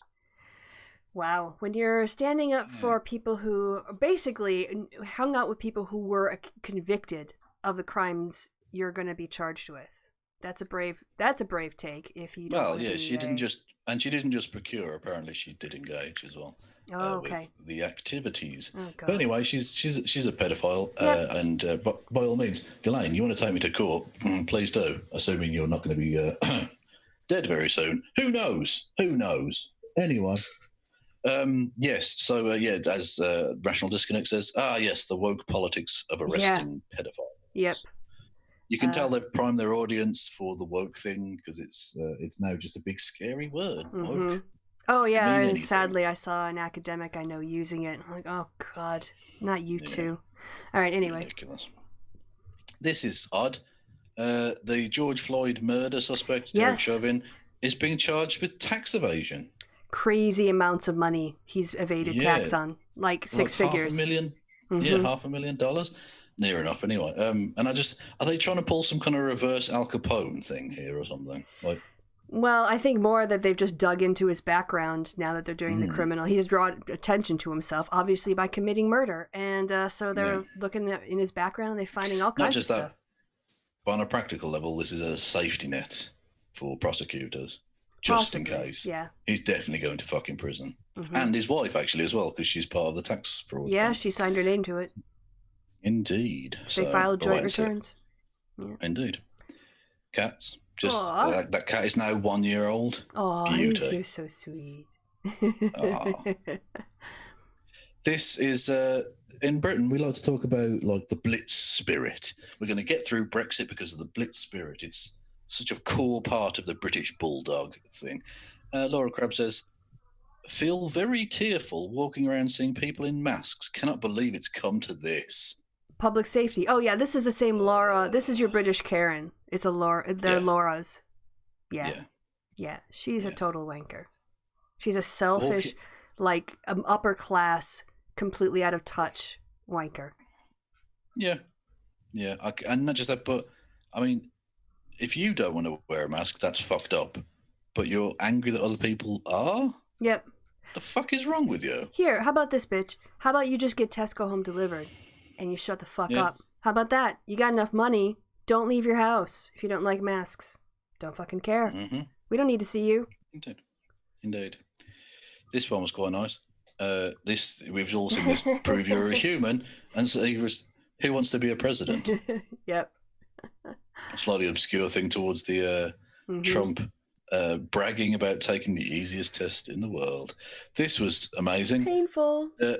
Opening day of the Major League Baseball season, Dr. Fauci goes to the mound for the ceremonial opening pitch, and whiffs it. Yeah, just a bit outside. But yeah, exactly. But I quite like this comment. The dude doesn't want people catching anything. Respect the consistency. I thought it was referencing the mask, but it was referencing the throw. Yeah.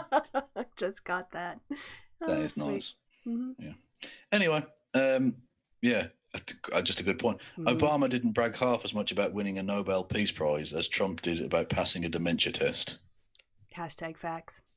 Yeah. Just facts. Straight up facts. Do you want to see the cutest thing in the history of the world? Okay, let's see it. I mean, I got some... Oh, my God. That's ridiculous, isn't it? Oh, and by the way, tortilla chip. Oh, no. I'm sorry. I didn't eat a tortilla chip last. I had fruit cocktail, exotic fruit cocktail. So, what is... That is just... like that's that. There has to be a law against that kind of cuteness. That is ridiculous. That is weapons grade cuteness. Yes. You just have to stop and go, oh my God, the little nose and the big eyes.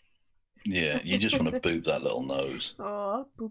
That's the kind of dog you could literally blow away with your breath. Like a tiny little thing. Yes. Yeah. So sweet. Anyway. So sweet. Anyway, do you want to... Oh. Whoa. Oh, is that barbecue? Is that yeah, pork? This is the most... this needs to be in my mouth now. Yeah. Look at this. You think he's going to chop it? Oh, no. Look how tender that is. He just touches look it. At that. That it just falls apart. That needs to be in my face now. And I know exactly the kind of like smoky, sweet barbecue sauce that's been sat in all for probably like a week to get it that soft. Oh my goodness. Okay. Yep. This is quite a good one. Do you want to alternate? Sure. I'll do the first one. Did you guys hear an editor was fired for running a controversial piece? There's a new far-left fascism that demands absolute allegiance. The best way to defeat bad ideas is by exposure, not by trying to silence or wish them away.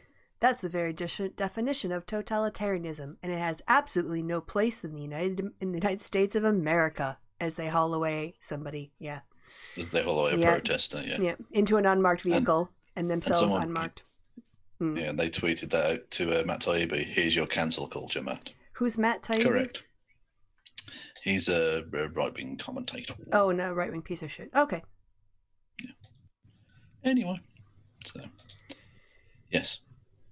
You see how quick that was? I was able to change things normally at a normal pace. I am loving your new computer. Oh, Michael Tracy. What a piece of... Yeah, this guy is fucking... Piece of garbage, right? Mm-hmm. There's actually a couple of pieces from Michael coming up. The second one is just ridiculous. Funny. Anyway, such bad takes.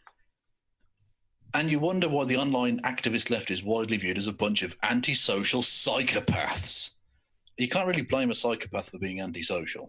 That's true. To be honest. That's true. A very significant mental disorder. Anyway, I know that's a generalization. It's also just bollocks, but whatever. But it's largely applicable. You people are deranged. Kirk Eichenwald tweets back, or tweets about this, I should say. Every time I see Michael Tracy, all I can think about is that he snuck into my house during an estate sale, creeped into my bedroom closet, took photos of my socks, and posted the pictures on the internet. Bizarre dude. What a freak. Do you want to see the receipts for that? Kurt's socks for sale. No, they're what just... Wow. What the fuck is wrong with you? Yeah. You're the antisocial psychopath. I mean, fuck off. Wow. You absolute lunatic. That's, yeah. What? Get off Twitter, dude. Just get off Twitter for a while. Well, just get a life. Whatever. Whatevs. This was just a great piece of news. We told you last time or the time before about the fact that a Tory member of the House of Lords was trying to introduce getting rid of gender therapies and stuff for under 18s. Transphobic piece of shit. And I publicised a Downing Street official petition for that, and the government got so many that the government had to respond, and they did. And they said, The government has no plans to restrict access to current healthcare treatment for people under 18 displaying gender dysphoria and wishing to transition to a non-natal sex. So good. Nothing will be changing. That Tory member of the House of Lords is being ignored by the government. Good. Good. Yeah, good. Yep. So, Elon Musk says another government stimulus package is not not in the best interest of the people, in my opinion. Well, fuck off. Yeah, a rich guy's saying that. Oh, I'm sure you've definitely got the best interest of the people at heart, even though you literally tried to force your workers to work during the pandemic. Of the pandemic, you absolutely selfish piece of shit. Yeah. Go fuck yourself.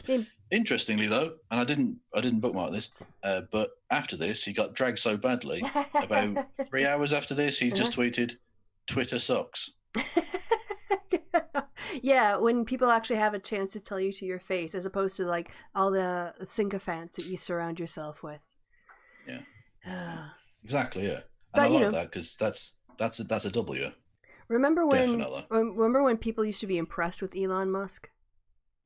Yeah, well, he's Iron Man. He is. He's Iron Man, definitely. The more people got to see him, the more like, actually, he's kind of an asshole. Wait, no, he's totally an asshole. No, he's a pedophile. That's just a generic insult. Yeah, generic insult. Fine. You know, generic you won a court insult case over generic insults, Elon. Yeah, he's a Nazi pedophile. Generic insult. It's fine. Fine. Anyway, cute cat.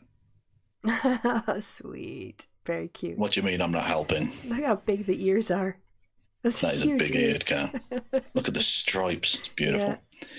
Yeah. Ben Shapiro had a briefcase in school. You just know it. Definitely. He was definitely briefcase wanker. No doubt about it. Pig cat? Ooh, pig cat. Yes. Pig cat. I've had a pig cat for a couple of weeks. No. Lovely stuff. There you go. Yeah. This one's for you. This reminded me of you. We should do the flapper thing again, but with neon hair colours and non-binary looks included. And, well, I just want flappers. Yeah, I want flappers back, too. Oh, you've got the next pick. I've got that one, too. But can I just say, love my flapper hair. It's great. Yeah, indeed. Go for it. Indeed. You made me think of you. Anyway, I don't know what the fuck this is. I'm a dad that runs on Jesus Cornhole. I think he's missing a comma. And Jesus, cornhole. I think so, yeah. Maybe. Or maybe he literally runs on Jesus's cornhole. Anus. I know.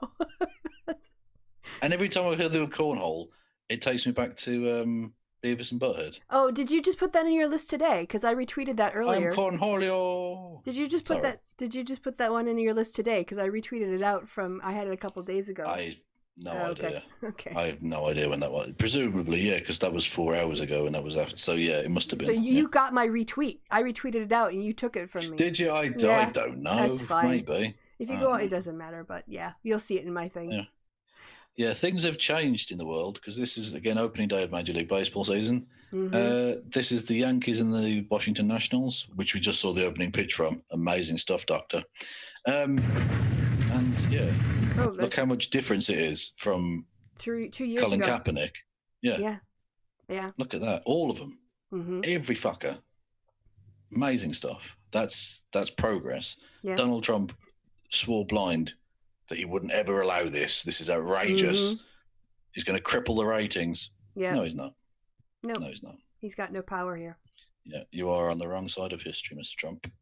Anyway, yeah, this was just a good piece of news. A far-right piece of shit that attacked Owen Jones in August.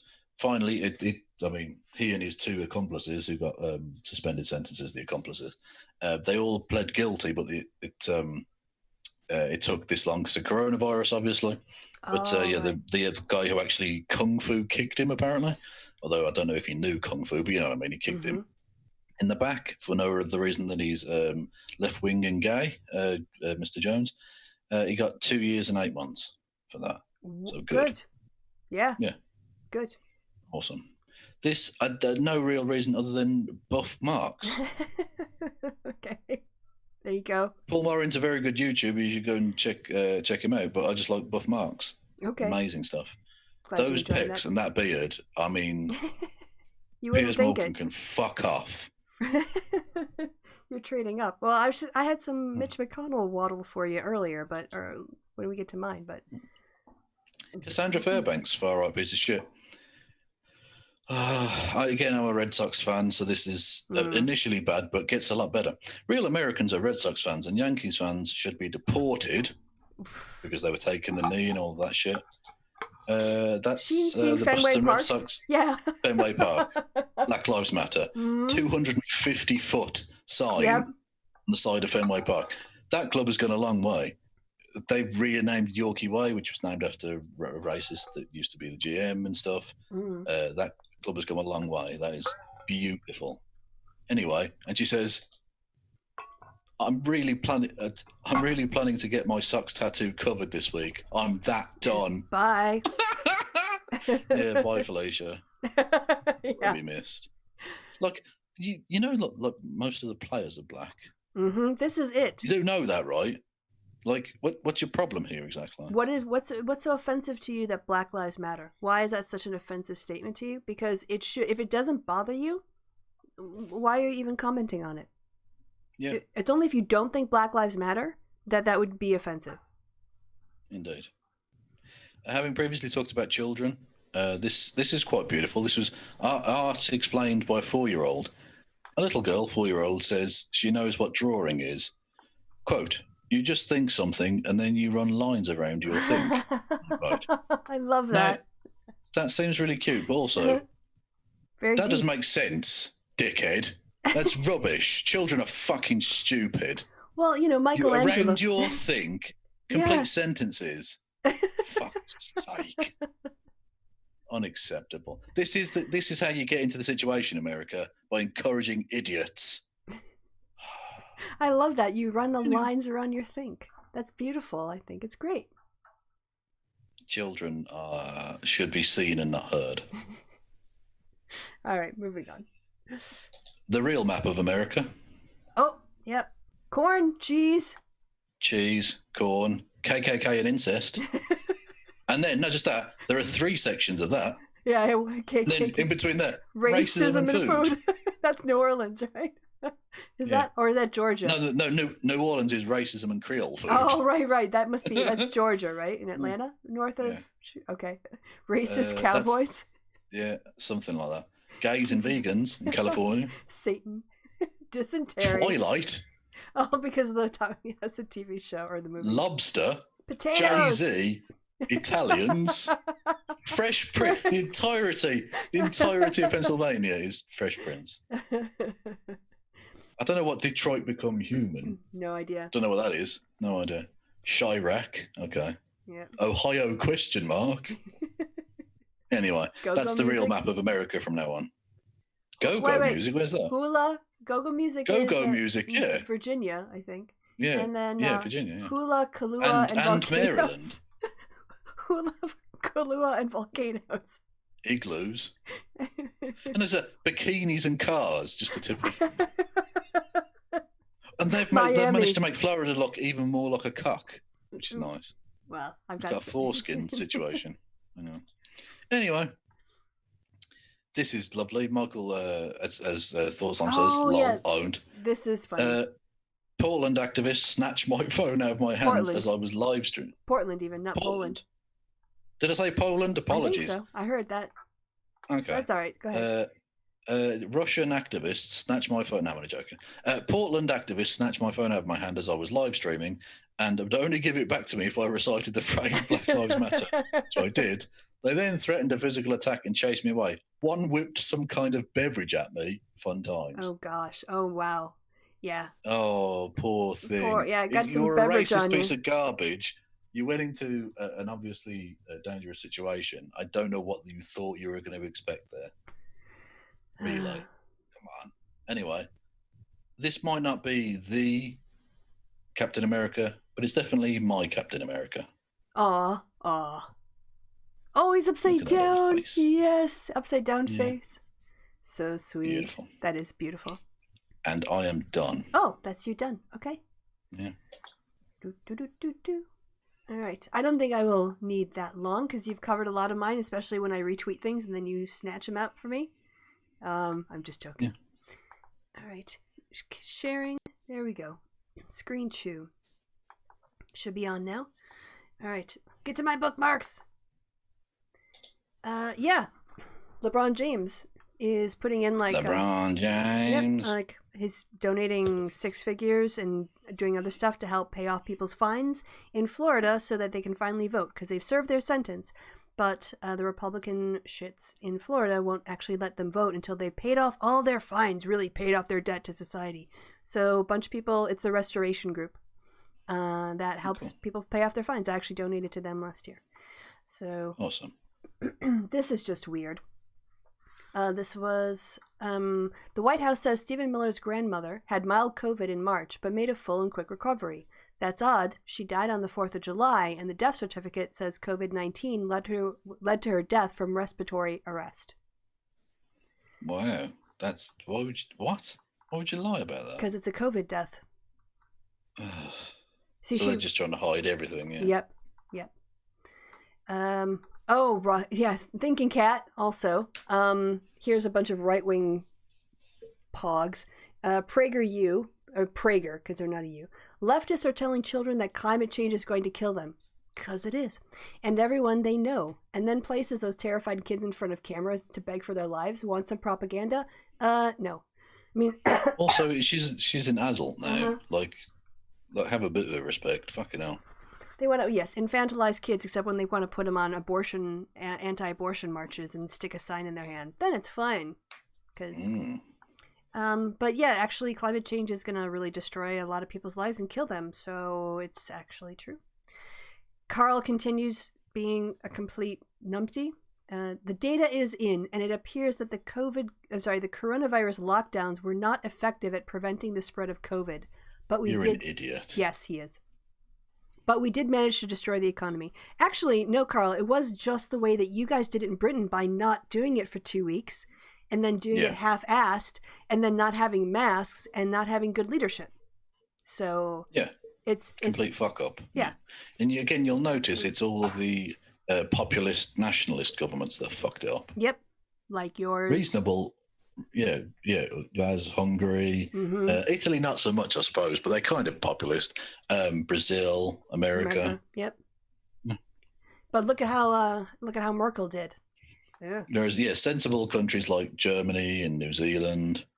Oh, we had handled it very well. Yep. Yeah, a lot of women-led nations handled it very well, and women-led cities. Not only, but definitely. North Dakota is an exception. PragerU is trying to distract from the police violence against citizens by going, oh, let's all feel bad for people who are killed in the job, even though that is their job. It's like saying, like when soldiers go out to fight people, yeah, you might die. That's a risk you take. When you are a firefighter and you go into a house and you might die, that's like, that comes with the job. So this whole thing of using the blue death to try to cancel out police violence, so gross. Yeah, absolutely. Well, it was like when Trump was, told about black people being killed. Well, lots of white people get killed. Yeah, but that's more reason to have police reform. Yeah. Also, because they're killing lots of people of all races. Yeah, that's not cool. Yeah, like it's okay that they're killing black people as long as they're also killing white people. The fuck? Yeah. Carl, again. Thanks to whoever stalks him on Parler because I don't have time to do this shit. So I appreciate thinking that. I like the Surfs have got one called Beta Big Brain or something, a Parler account, and they just go around trolling these idiots. Which is fun. They'll get kicked off eventually because they're not free speech, obviously. So I don't know where he gets this whatever, but he says BLM can murder 28 people. What? Where's he getting that from? His ass, I'm pretty sure. Burn down billions in property and ruin tens of thousands of livelihoods. Again, just digging around up there looking for a nugget to pull out and put online. And somehow they still have 50% in support. Insane. Well, maybe because it's not actually what they do. Carl, this is... Also, I think it's... Last time I saw it was actually above 50%. But yeah, like, Carl, that's... Clearly they're not doing such a bad job if people are supporting them. Mm-hmm. And your lies don't, have any power. I wish, exactly. You wish they did. Because the only people who are on Parler are already convinced. Mm-hmm. It's an echo chamber. Yeah. Of course it is, just to know, because I know we crap a lot, but take like diss people, home care workers and child care workers who are more often women of color, and immigrants have been underpaid, unseen, and undervalued for too long. This will change. Now, obviously, the president can't do anything, which is why I think people like give way too much credit to what the president can do. But he's got the right attitude, right? You just need the bills in Congress to build on this. So, I just want to point out. Yeah, exactly. The president can't do it directly, but that's why you meet with Congress people and senators and give them your agenda. Yeah, so that you can, your loyalists can put those bills forward, and you can help craft them and negotiate and all the rest of it, and come get some of your agenda through. Yep, which is a better agenda. Obama couldn't introduce Obamacare, the Affordable Care Act, because he's not part of the legislature anymore. Right, he got something done because he was able to negotiate and try and force shit through. Mm-hmm. Did you see this? This is ridiculous. I mean, we know we know that Tim Pool is not bright. Like, seriously, not at all bright. Yeah, like one of the most consistently dumb human beings ever. This is still going to make your brain bleed. All right? Well, bring it on. That is... That's like saying this is the hottest sauce known to man. All right, I'm eating it then. All right, here we go. The biggest and most important point in the polling is there's two things. One, I think it was the New York Times that found telephone polls tend to overrepresent Biden support. Not true, by the way. And because when a journalist calls you and says, "Hi, I'm a journalist from the New York Times. Who are you voting for?" You go, "I'm not telling this guy. He's gonna dox me. He's gonna." And he sounded creepy. Seriously, that was the point. He thinks journalists conduct. Look, genuinely, what? Told you. How? Like, he works in the media now. Well, I mean, he gets paid to bloviate. Well, yeah, but I mean, he goes to these sorts of things. He must have bumped into actual journalists. Once in a while. You think he might have picked up some semblance of reality from them? But apparently not. Apparently, they just random journalists will ring you up and go, "Who are you voting for?" Oh, well, as part of a poll. Well, I don't know what Polish people have got to do with this. Yes. Well, the thing is, the idea, Tim is so out of, he just lives in his own ass. Can I tell you who does these calls? There are people. George Soros. There are people stuck in fucking call centers.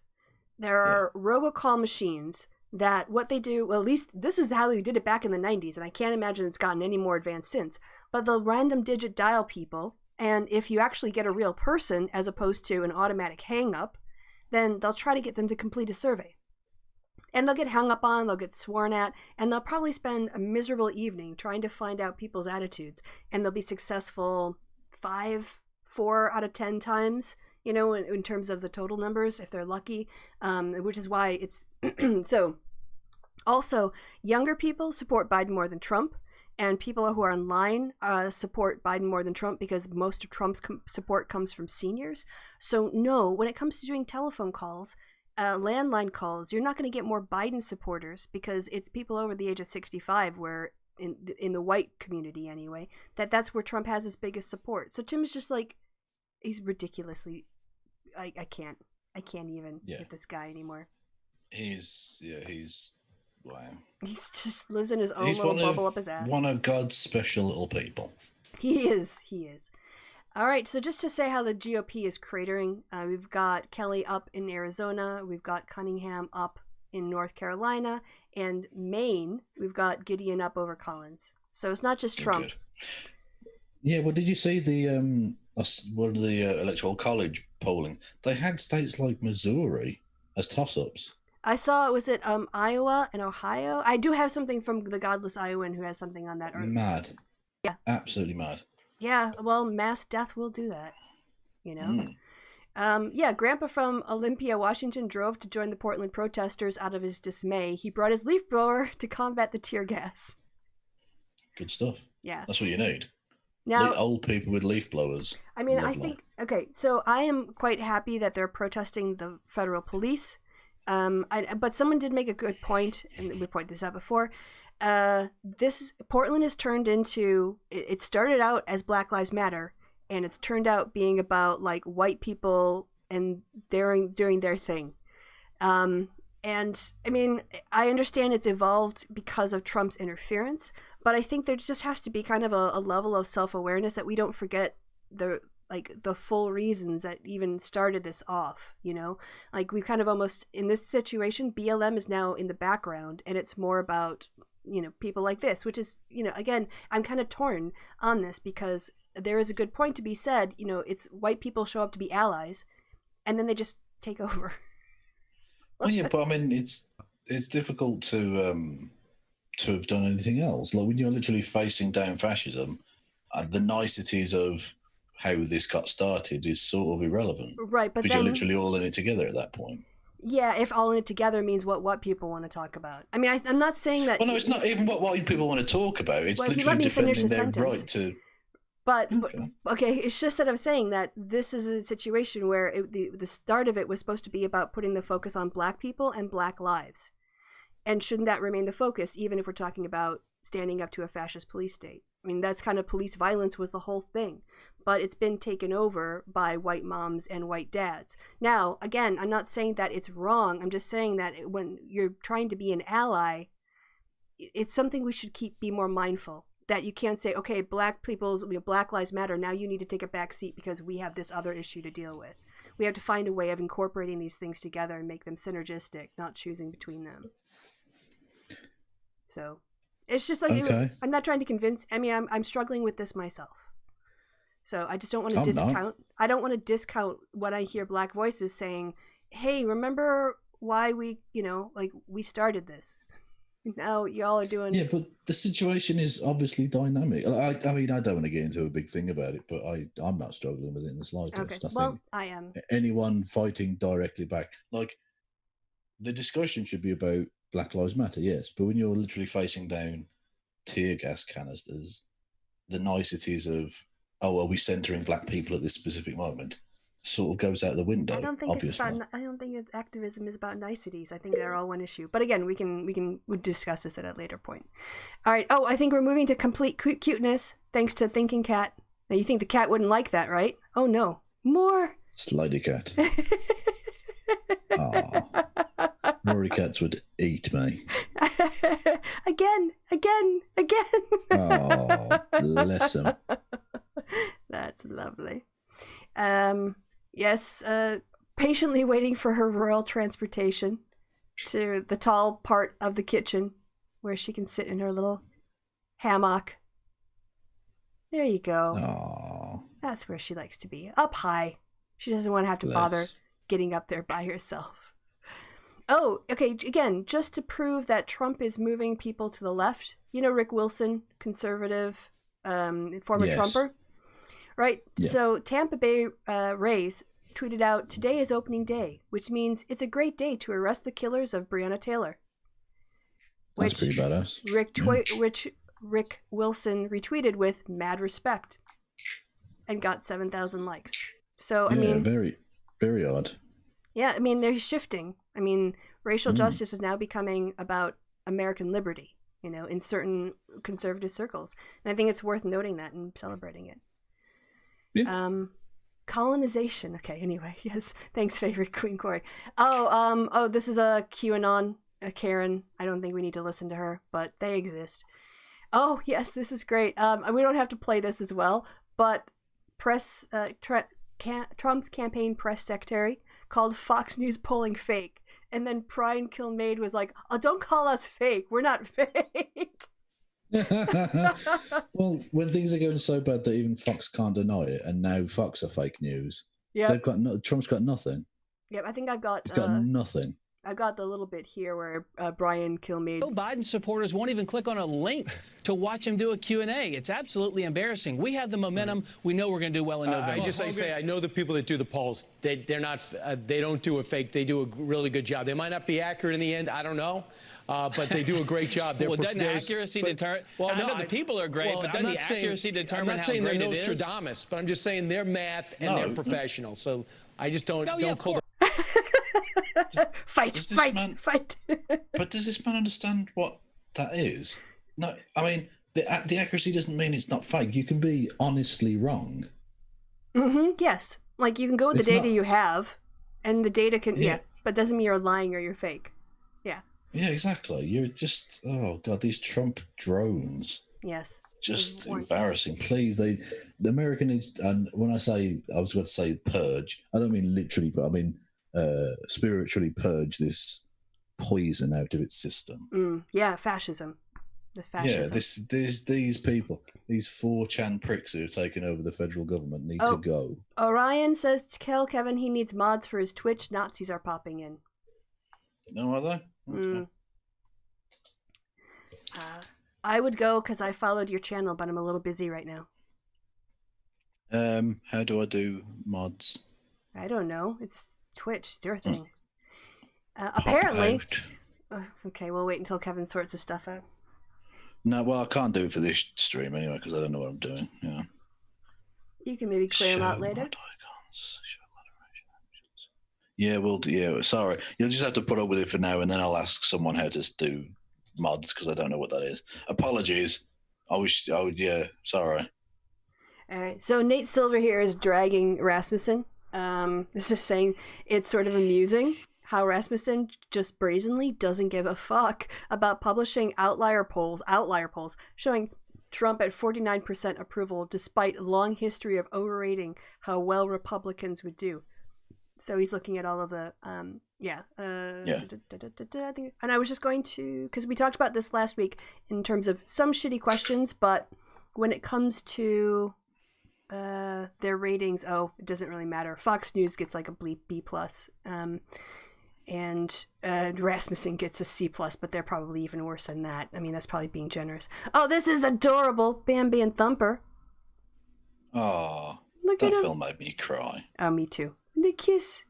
Well, they don't kiss, but they nose each other. That's very sweet. This neo-Nazi terror offender was jailed for indecent images of children.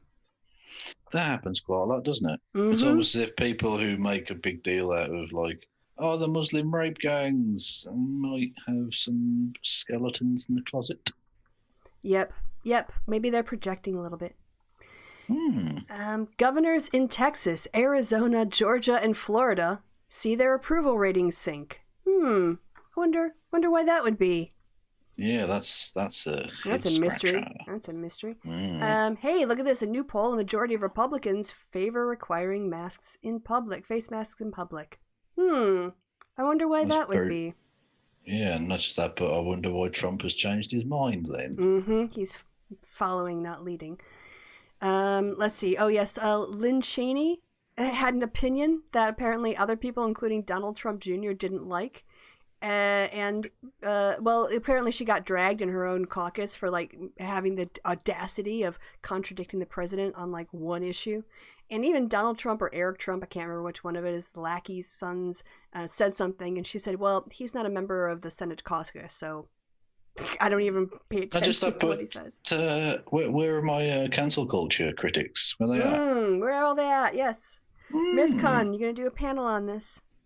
MythInformed, sorry. Misogynist. She's American. She could probably get there. Yeah. Here we go. Here is that general election matchup out of Florida. 21%. I mean, they're the least likely to vote, but 21% is fucking piss. Jesus. He's actually losing in every category. This is what I was saying about the strongest support he has is with people over 50 and people over 65. Yeah. Yep. God damn. I genuinely, it's not just I think that he will get, but I really want Trump to get fucking humiliated. He needs to in order to make it decisive so that he can't contest the election results. This isn't just about winning now. It has to be a blowout. It has to be a blowout. Because with all of the shenanigans and the absentee ballots and everything else, if it's not overwhelming, who knows what's going to happen. Yeah. All right, so there's Florida. He's up 5 with Quinnipiac since April. Biden is. Well, no, but he's overall. He's up. Overall, yes, 13%. Yes. Which is ridiculous. That's huge. And these are registered voters. Even if we give Trump the full margin of error, he's still up double figures. Yes. Yeah, what because it's fuck? 6.4 plus or minus total. Yeah. Yeah. And the most likely people to vote are registered voters. I mean, all adults, you might get some voters. Likely voters are people who, okay, they might be registered, but they might get to the polls. But people who are on the electoral rolls are the most likely to vote. Yeah. And these are registered voters. So it's not like all Americans where people can have an opinion and then not do anything about it. Pennsylvania, Biden is up, he's at 50%, Trump is down, so 11-point swing. He's down 3 actually since April, Trump is, but 11 points. In Pennsylvania, Biden has a comfortable lead. 7 points. I think you'll call that's Fresh Prince. Yes. As we discussed earlier. Minnesota, also up by double digits in the Fox News poll. Jesus. Is that it? Oh, no, one more. Texas. Quinnipiac. Well, I mean, even if that would be amazing. If he wins Texas, it's done. Oh, if he wins Texas, the Republicans might be done for a generation. Yeah. Which I'm. Well, let's hope. Yeah. Apparently, there's a clip that's circulating. I haven't watched it yet. Do you want to see Barbara Walters not taking any of Donald's BS in the 90s? Because I haven't watched it yet, so I have no idea what this is even about or anything. Okay. Here we go. Oh, that's super quiet. I'm going to have to put that right up and maybe even turn up the volume internally. So. I've never seen press reporting as I have with regard to me. And I hope the general public understands how inherently dishonest the press in this country is. As a member of the press, let me try to clear up some of the things which you say are untrue. My bankers and I worked out a terrific deal that allows me to come out stronger than ever. I see the deal as a great victory. Being on the verge of bankruptcy, being bailed out by the bank, skating on thin ice and almost drowning. No, you don't have to say it, but it's true. Yeah. Not just that, but that's good. He's got a vaguely human skin tone in the 90s. Yes. It's still it's a bit more tan than would be natural, I imagine, but look, he doesn't look absolutely absurd. No, and his not hair absolutely. Looks, I mean, okay. Yeah, What happened to him? Jesus. Yeah, bitterness. Mike sent you directions on how to make people mods on your Twitch in your Twitter DMs. So he's using the YouTube chat to let you know he sent you a DM on Twitter on how to do things on Twitch. Oh, for fuck's sake. Okay, but I can't go onto that on this computer, so I'm going to have to go via my tablet. Honestly, you don't have to do it now. He's just sent you the directions, so you can do it. No, if I just carry on. All right. You're okay. Mute yourself because I'll turn because I have to turn the volume up on my laptop really loud, so you come up really loud as well. So we'll finish this off. Just look how bitter he is.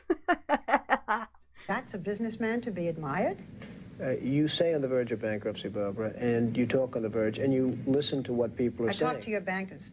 Well, that's fine.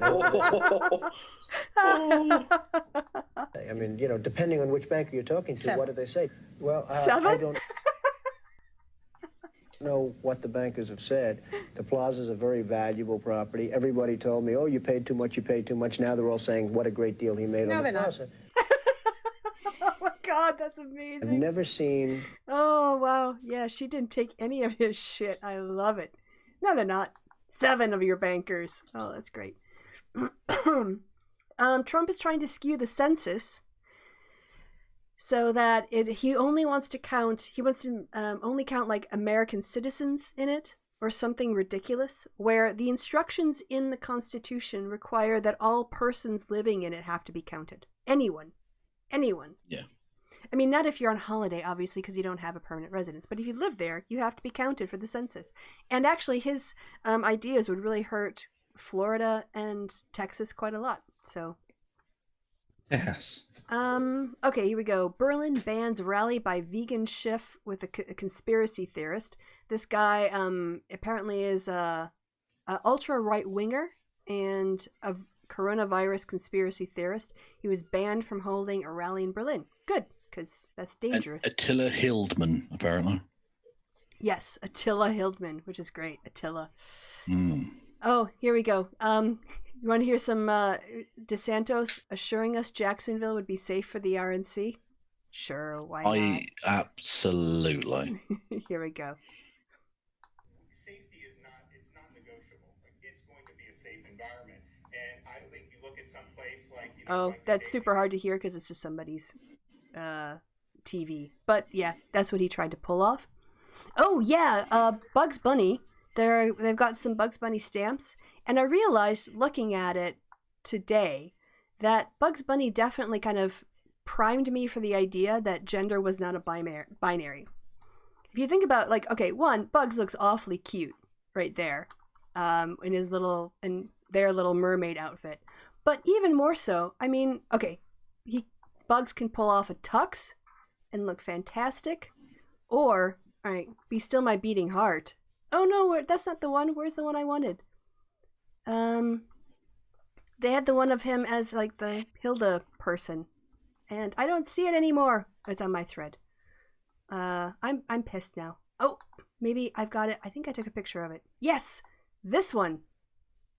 Oh, it's got tits. Yes. Wow. And Bugs pulls that off, right? Seriously, looks great in a tux. Looks great in tits. Nice. Yeah. So just we're realizing back in my childhood, like, oh yeah, seeing Bugs do those kinds of things kind of set me up for those things are possible. I tell you what Bugs Bunny taught me is that you can twist with your own bare hands the barrel of a double barrel shotgun. That's not so much. You can tie it in a knot so that it then explodes and comically leaves gunpowder residue on the shooter's face. Also, very, very funny. Not sure that's how it works, but okay.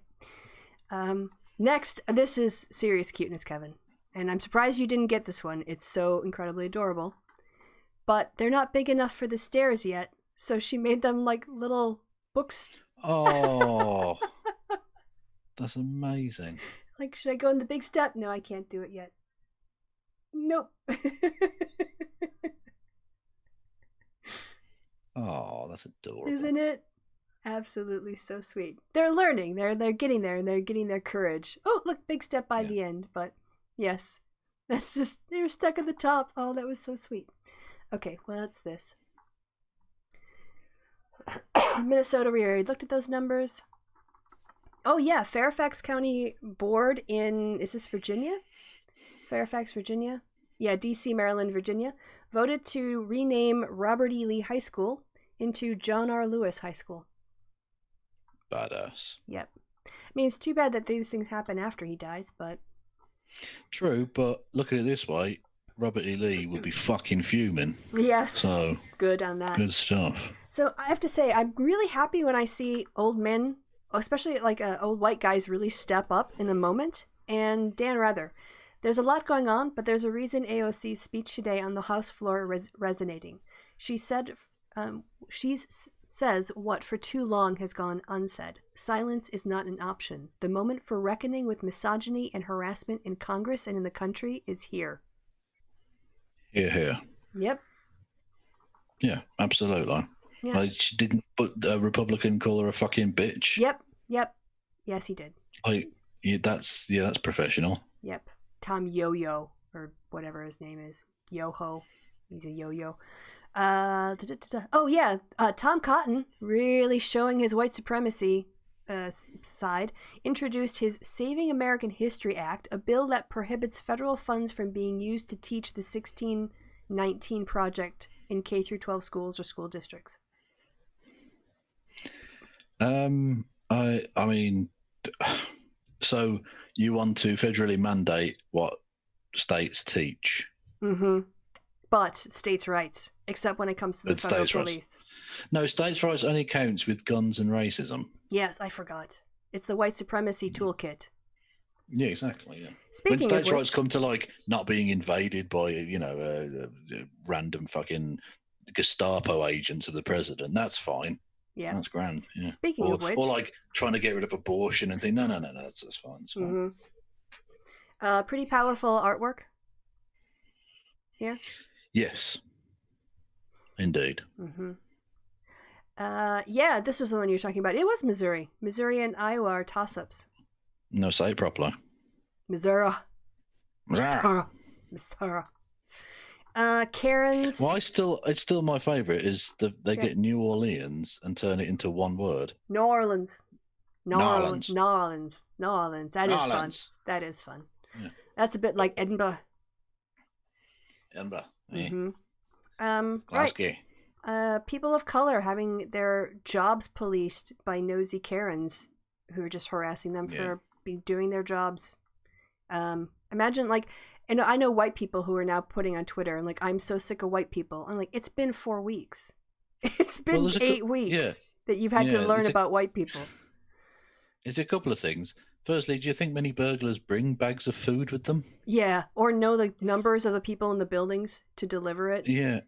And secondly, if she was genuinely scared of this human being, I don't think you'd be facing him up like this. Mm-hmm. I think you've got the white privilege to be able to talk down to another human being. You horrible fucking wretch. And just the adrenaline rush and the stress that person now has to take with them, for the rest of their day. And whenever they think about this incident, it's just microaggressions are saying, but microaggressions isn't a good word for.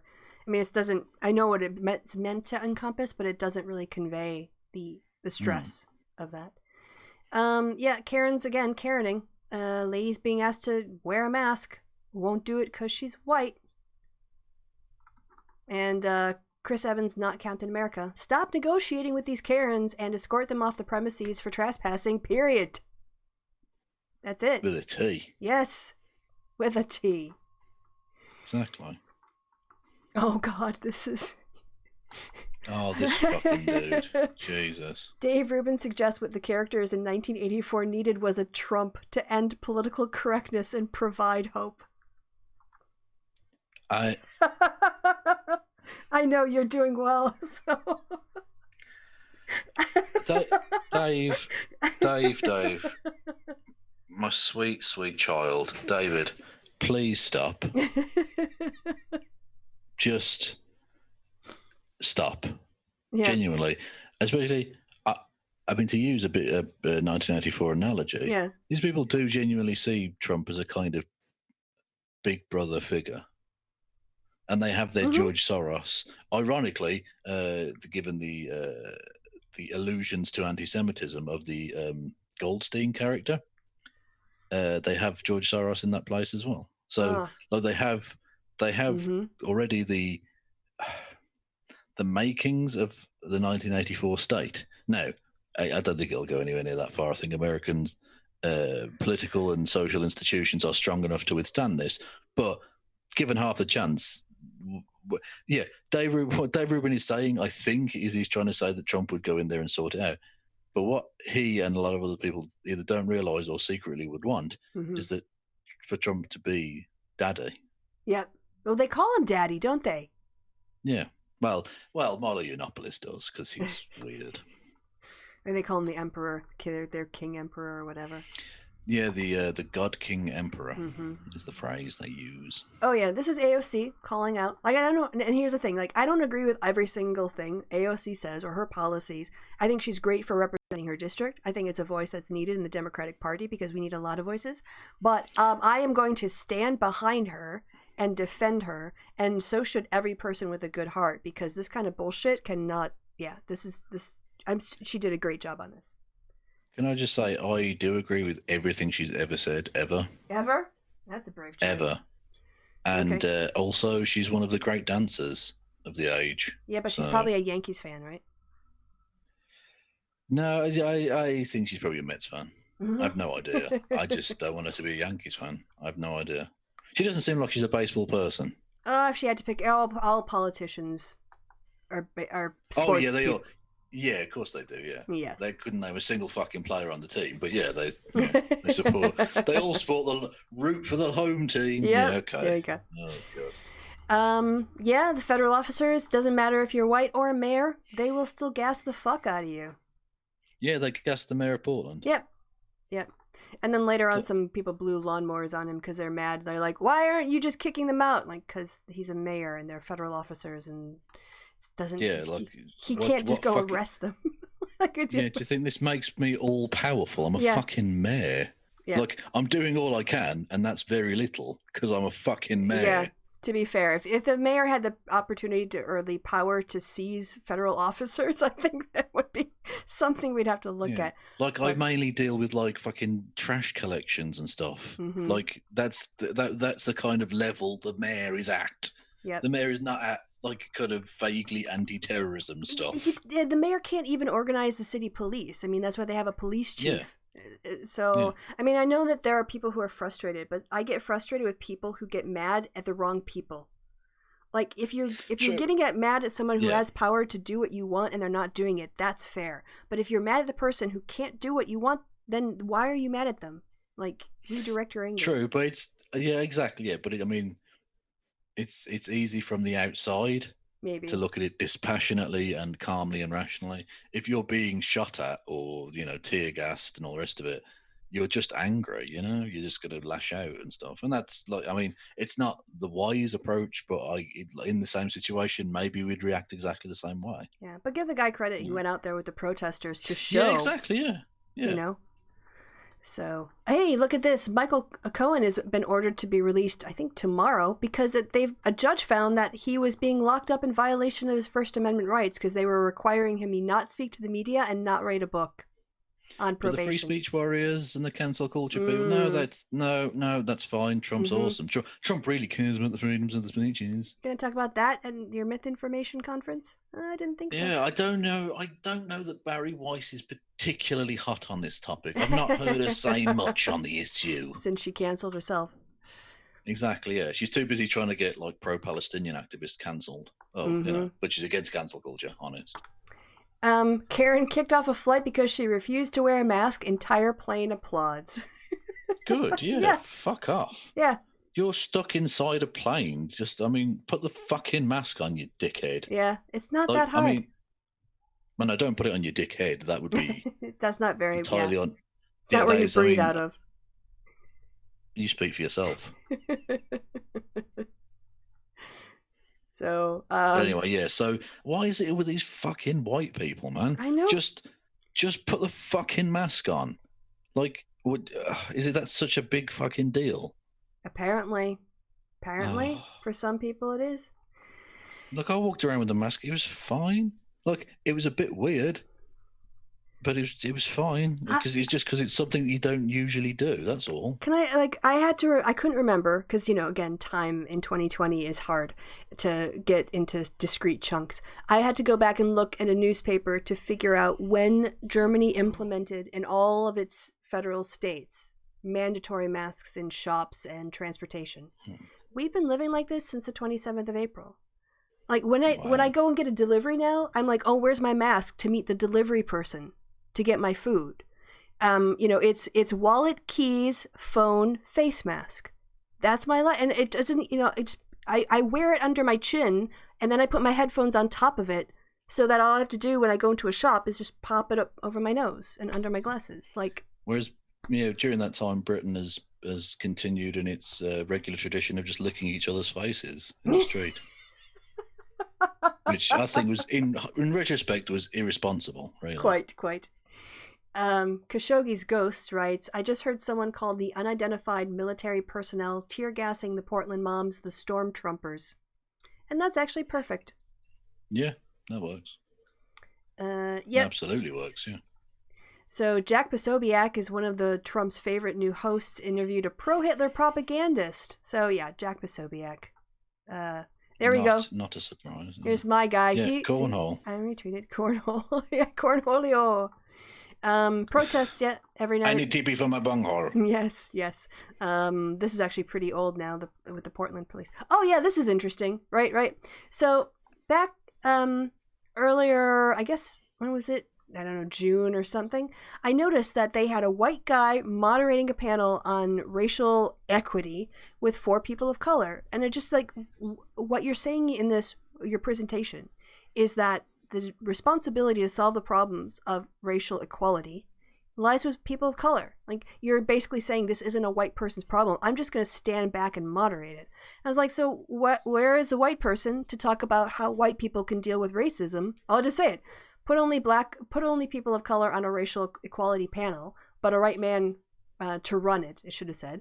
It's a typical white supremacy view. Racism isn't white people's problem. It's for people of color to solve. Where's one white person discussing racism in all white spaces? And then he subtweets me. Actually, he might have quoted me. I can't remember. There's an unusual white supremacist with a PhD in Germany that's upset with the diversity of our racial equity panel. Peak 2020. I was like, Brian, you can't read for shit, man. And you're avoiding the point. You know, I'm not upset at your diversity. I'm saying you're putting all the onus on the people who don't have the power to stop racism. The people who are responsible for the racism are the white people. As I said earlier, the people who Trump appeals to don't think about things very deeply. No. And actually, here's who Zuby left and Rucka Ali. That's who also ditched out of it. Oh, wow. Okay. Yeah, they also canceled.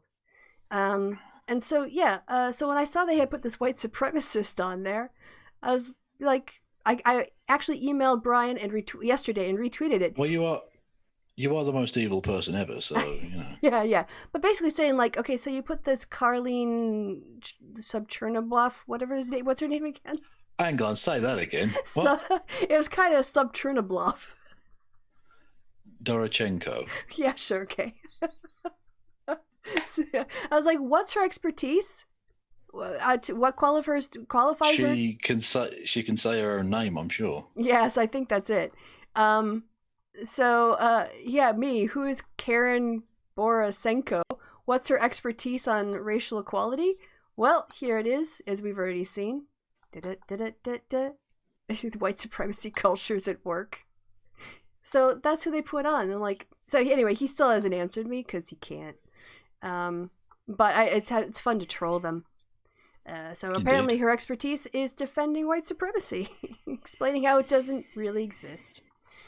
Again, with this weird nexus of politics, Steve Schmidt ran the campaign against Barack Obama in 2012 on behalf of John McCain. And this was what he tweeted out yesterday. The 23rd. Yeah, yesterday. Yesterday, Bernie Sanders pointed out that he has many disagreements with Joe Biden, but that we must all practice coalition politics. This is essential to understand. We can all disagree on the issues. That is the American way. Americans come together when we face a threat. Steve Schmidt is defending Bernie Sanders against people who are mad that he's supporting Joe Biden. Yeah. And to be fair, we've had criticisms of Bernie in the past. One thing that can't be knocked on Bernie's record is he supported Hillary when he lost, and he's now supporting Joe Biden. That's a decent thing to do. Yeah, and that's how we stop fascism. In fact, that's the only way we can stop fascism, because Putin knows that the best way to destroy a country is to set the people against themselves. And he set Trump and his ilk against us. Well, yeah, when you've got Steve Schmidt and Bernie Sanders, you've got a real Big Tent thing going on there. Yeah, you got Steve Schmidt defending, saying Bernie Sanders is right. Yeah, that's not just a big tent. That's a fucking marquee blowout circus fucking tent thing going on. And no one says, the whole John Kasich at the DNC, right? There's a big controversy, well, in some quarters, right? I hate John Kasich. I hate him on his choice. I mean, he's been anti-choice. I don't like him. But here's the thing. He's not there to talk to me. He's not there to win me over. He's not there to convince me to vote for Joe Biden, right? I think he will win you over to bland, shitty American conservatism. Absolutely not. But what he does do is he makes it that much more okay for people who are on the fence to say, I can be a conservative and vote for Biden. And that's what we need. And when that's on national television, that will present a picture of unity that Trump can't get close to. Yeah. So Trump's got fucking Mike Cernovich. Basically. And Jack Posobiec, the great swath of American politics that is the difference between Jack Posobiec and Mike Cernovich. Jesus. Yeah. And also, I think it's worth, I know that we spend a lot of time in the left when we think about how do we win people over from the center, how do we make them more left, but I think it is worth just taking a step back and looking at what people like Steve Schmidt, Rick Wilson, the Lincoln Project are doing. They are killing the GOP. Communism. Yeah, communisms. No, they're literally killing the party to save the party. I mean, that's kind of their logic here. It's not just that they're getting behind Biden. They're trying to get the Senate over to the Dems too. They are normalizing, I am going to punish people who collaborated with Trump and force the GOP to recalibrate its politics. And you don't have to like it, but you have to admire it, I think. Yeah, absolutely. When I talked earlier about spiritually purging the body politic of this filth, that's precisely what I mean. Like, ultimately, Democrats aren't going to be able to do anything about it because it's a different political party, and no one on that side at the moment will listen to them. So all you can do is get rid of those Trump loyalists. Yeah. If you can, I mean, cutting the head off the monster is one thing, but it'll just grow back if the poison remains. Lindsey Graham will shape himself. Ted Cruz will shape himself to whatever else. You need to get Cornyn out, get Collins out, get Lindsey Graham out if you can, get Cory Gardner out. You need a sweep. You need to basically punish the Republican Party for let Trump get away with it. And except one person I do hope gets elected desperately is a certain little lady from Oklahoma. I don't really want to see Republicans get elected, but if one has to, Oklahoma's 4th district, do the right thing. Vote for the lunatic. With absolutely top level editing skills. Yes, it is really the editing skills that put it over the top. And a microphone that definitely works better than mine. Okay, Madeline has to go to bed, so we're going to wrap this up in 15 minutes. That's okay. We've been on the air for 2.5 hours. That's getting on with it, so that's fine. Oh, by the way, George Will came out and said he was going to vote for Joe Biden. Who? Sorry? George Will. I think a famous conservative. I think he's written for important. Sort of the thinking man's I'll be honest, I don't fine. know the name. That's okay. Emotional shift here. This is really depressing. 160 pair of white nursing clogs lined the lawn facing U.S. Capitol on Tuesday in memory of the nurses in America who've died from the during the coronavirus crisis. Wowza. Yeah. Sorry about that. Here's... No, that's the reality. Stuff. Yeah. Okay, here we go. Calling white people white supremacists is pure racism. It's even worse. It's even worse than I remembered. How is that possible? Oh, Lord. Similar to using the N-word, maybe worse because only one of those things can cost someone a job. Okay. I mean, the fact that word has been used to demonize black folk and means that they're less likely to have gotten the job in the first place might suggest that word is worse than what is an accurate description of a belief system. Yeah. From that horrible white guy, let's end on a redeeming white guy. All right, let's end on a guy who I think kind of gets it, and it doesn't just sort of talk the talk, he actually walks the walk. So, this was an amazing interview, I thought. Navy vet who clashed with federal officers. I'm sorry, the Navy vet who was doing nothing, assaulted, violently assaulted for standing in the street with federal officers, says he wants to use the attention on him to refocus the whole discussion back to Black Lives Matter. So let's just give him his good lad. Yep, his minute and 15. Where do you go from here?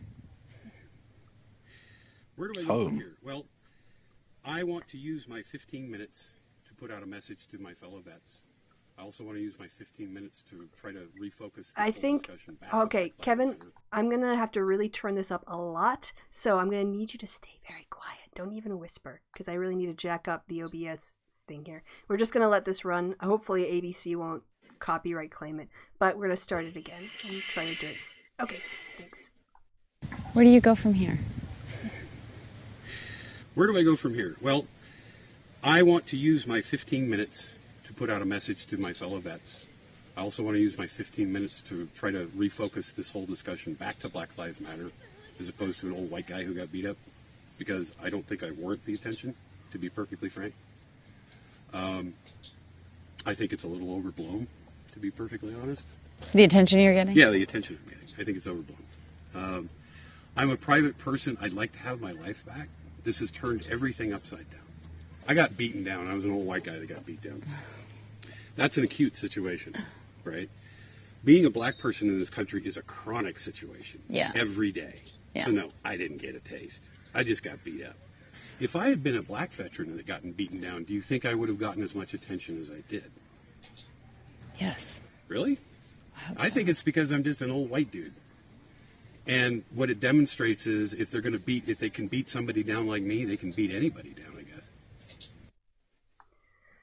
So, yeah, I think that was, I turned your volume down, so it's okay now. Yeah. Okay, cool. Yeah, I found out how to mod people now. Congratulations. Excellent. Yeah. Cool. I'm a big boy. All right. Well, I think that seems like a rather positive note. I could scroll down to see if I could find one more kitten, maybe. But yeah. Oh, stupid Will Chamberlain. That's all right. I'll just find something cute because you got. There we go. Black Lives Matter. I love this from Birdie. This is me after realizing heels weren't a good choice for the club. Sit on your butt on the stool and just dance in the corner. You only need the top half can move. That's fine. Yeah. Your knees can move. That's good. Exactly. And your ankles don't break. Racist prick. Lightning striking. Oh no, this is even better. Okay, yeah. This it's made of copper, so obviously it's going to get struck by lightning. But whew, that's a long. For 12 seconds, it's a lot of lightning. Whew.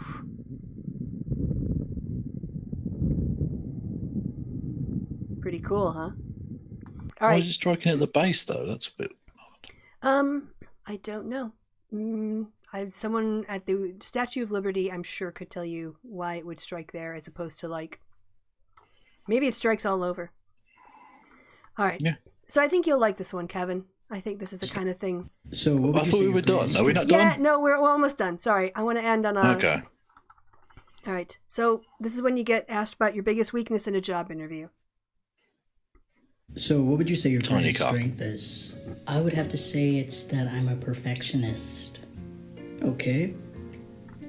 How about your biggest weakness? I'd have to say fat asses. Are you serious right now? Fair enough. Okay. So there we go. We're going to end on that. I'm cool with that. We're going to end on fat asses. Yes, we are. Well, as the late great Freddie Mercury once said, fat bottom girls make the rocking world go round. Yep. So. All right. So that brings an end to this episode of the Happy Hour. Thanks to my co-host Kevin for spending the last 2.5 hours with me. And thanks to everyone. It's been a fucking pleasure. And on Twitch too. So hello to all the Twitch viewers. Hello to Twitch. I banned a Nazi. Oh, nice one. Fuck off, Nazi. Indeed. There you go. And on that bombshell, thank you to the chat. Appreciate all your comments and your participation. Thanks to Thinking Cat. Thanks to Mike for sending us tweets. Mike less so this week, but also the Godless Iowan, because those also showed up. So, goodbye until next time, which we haven't set we never set a show schedule. So just watch the Facebook group or Twitter. Hope that you catch us live. And until next time, goodbye from me and goodbye from the Kevster. Say goodbye, Kevster. Goodbye, Kevster. Yay! You did the bit. Did the bit. Done.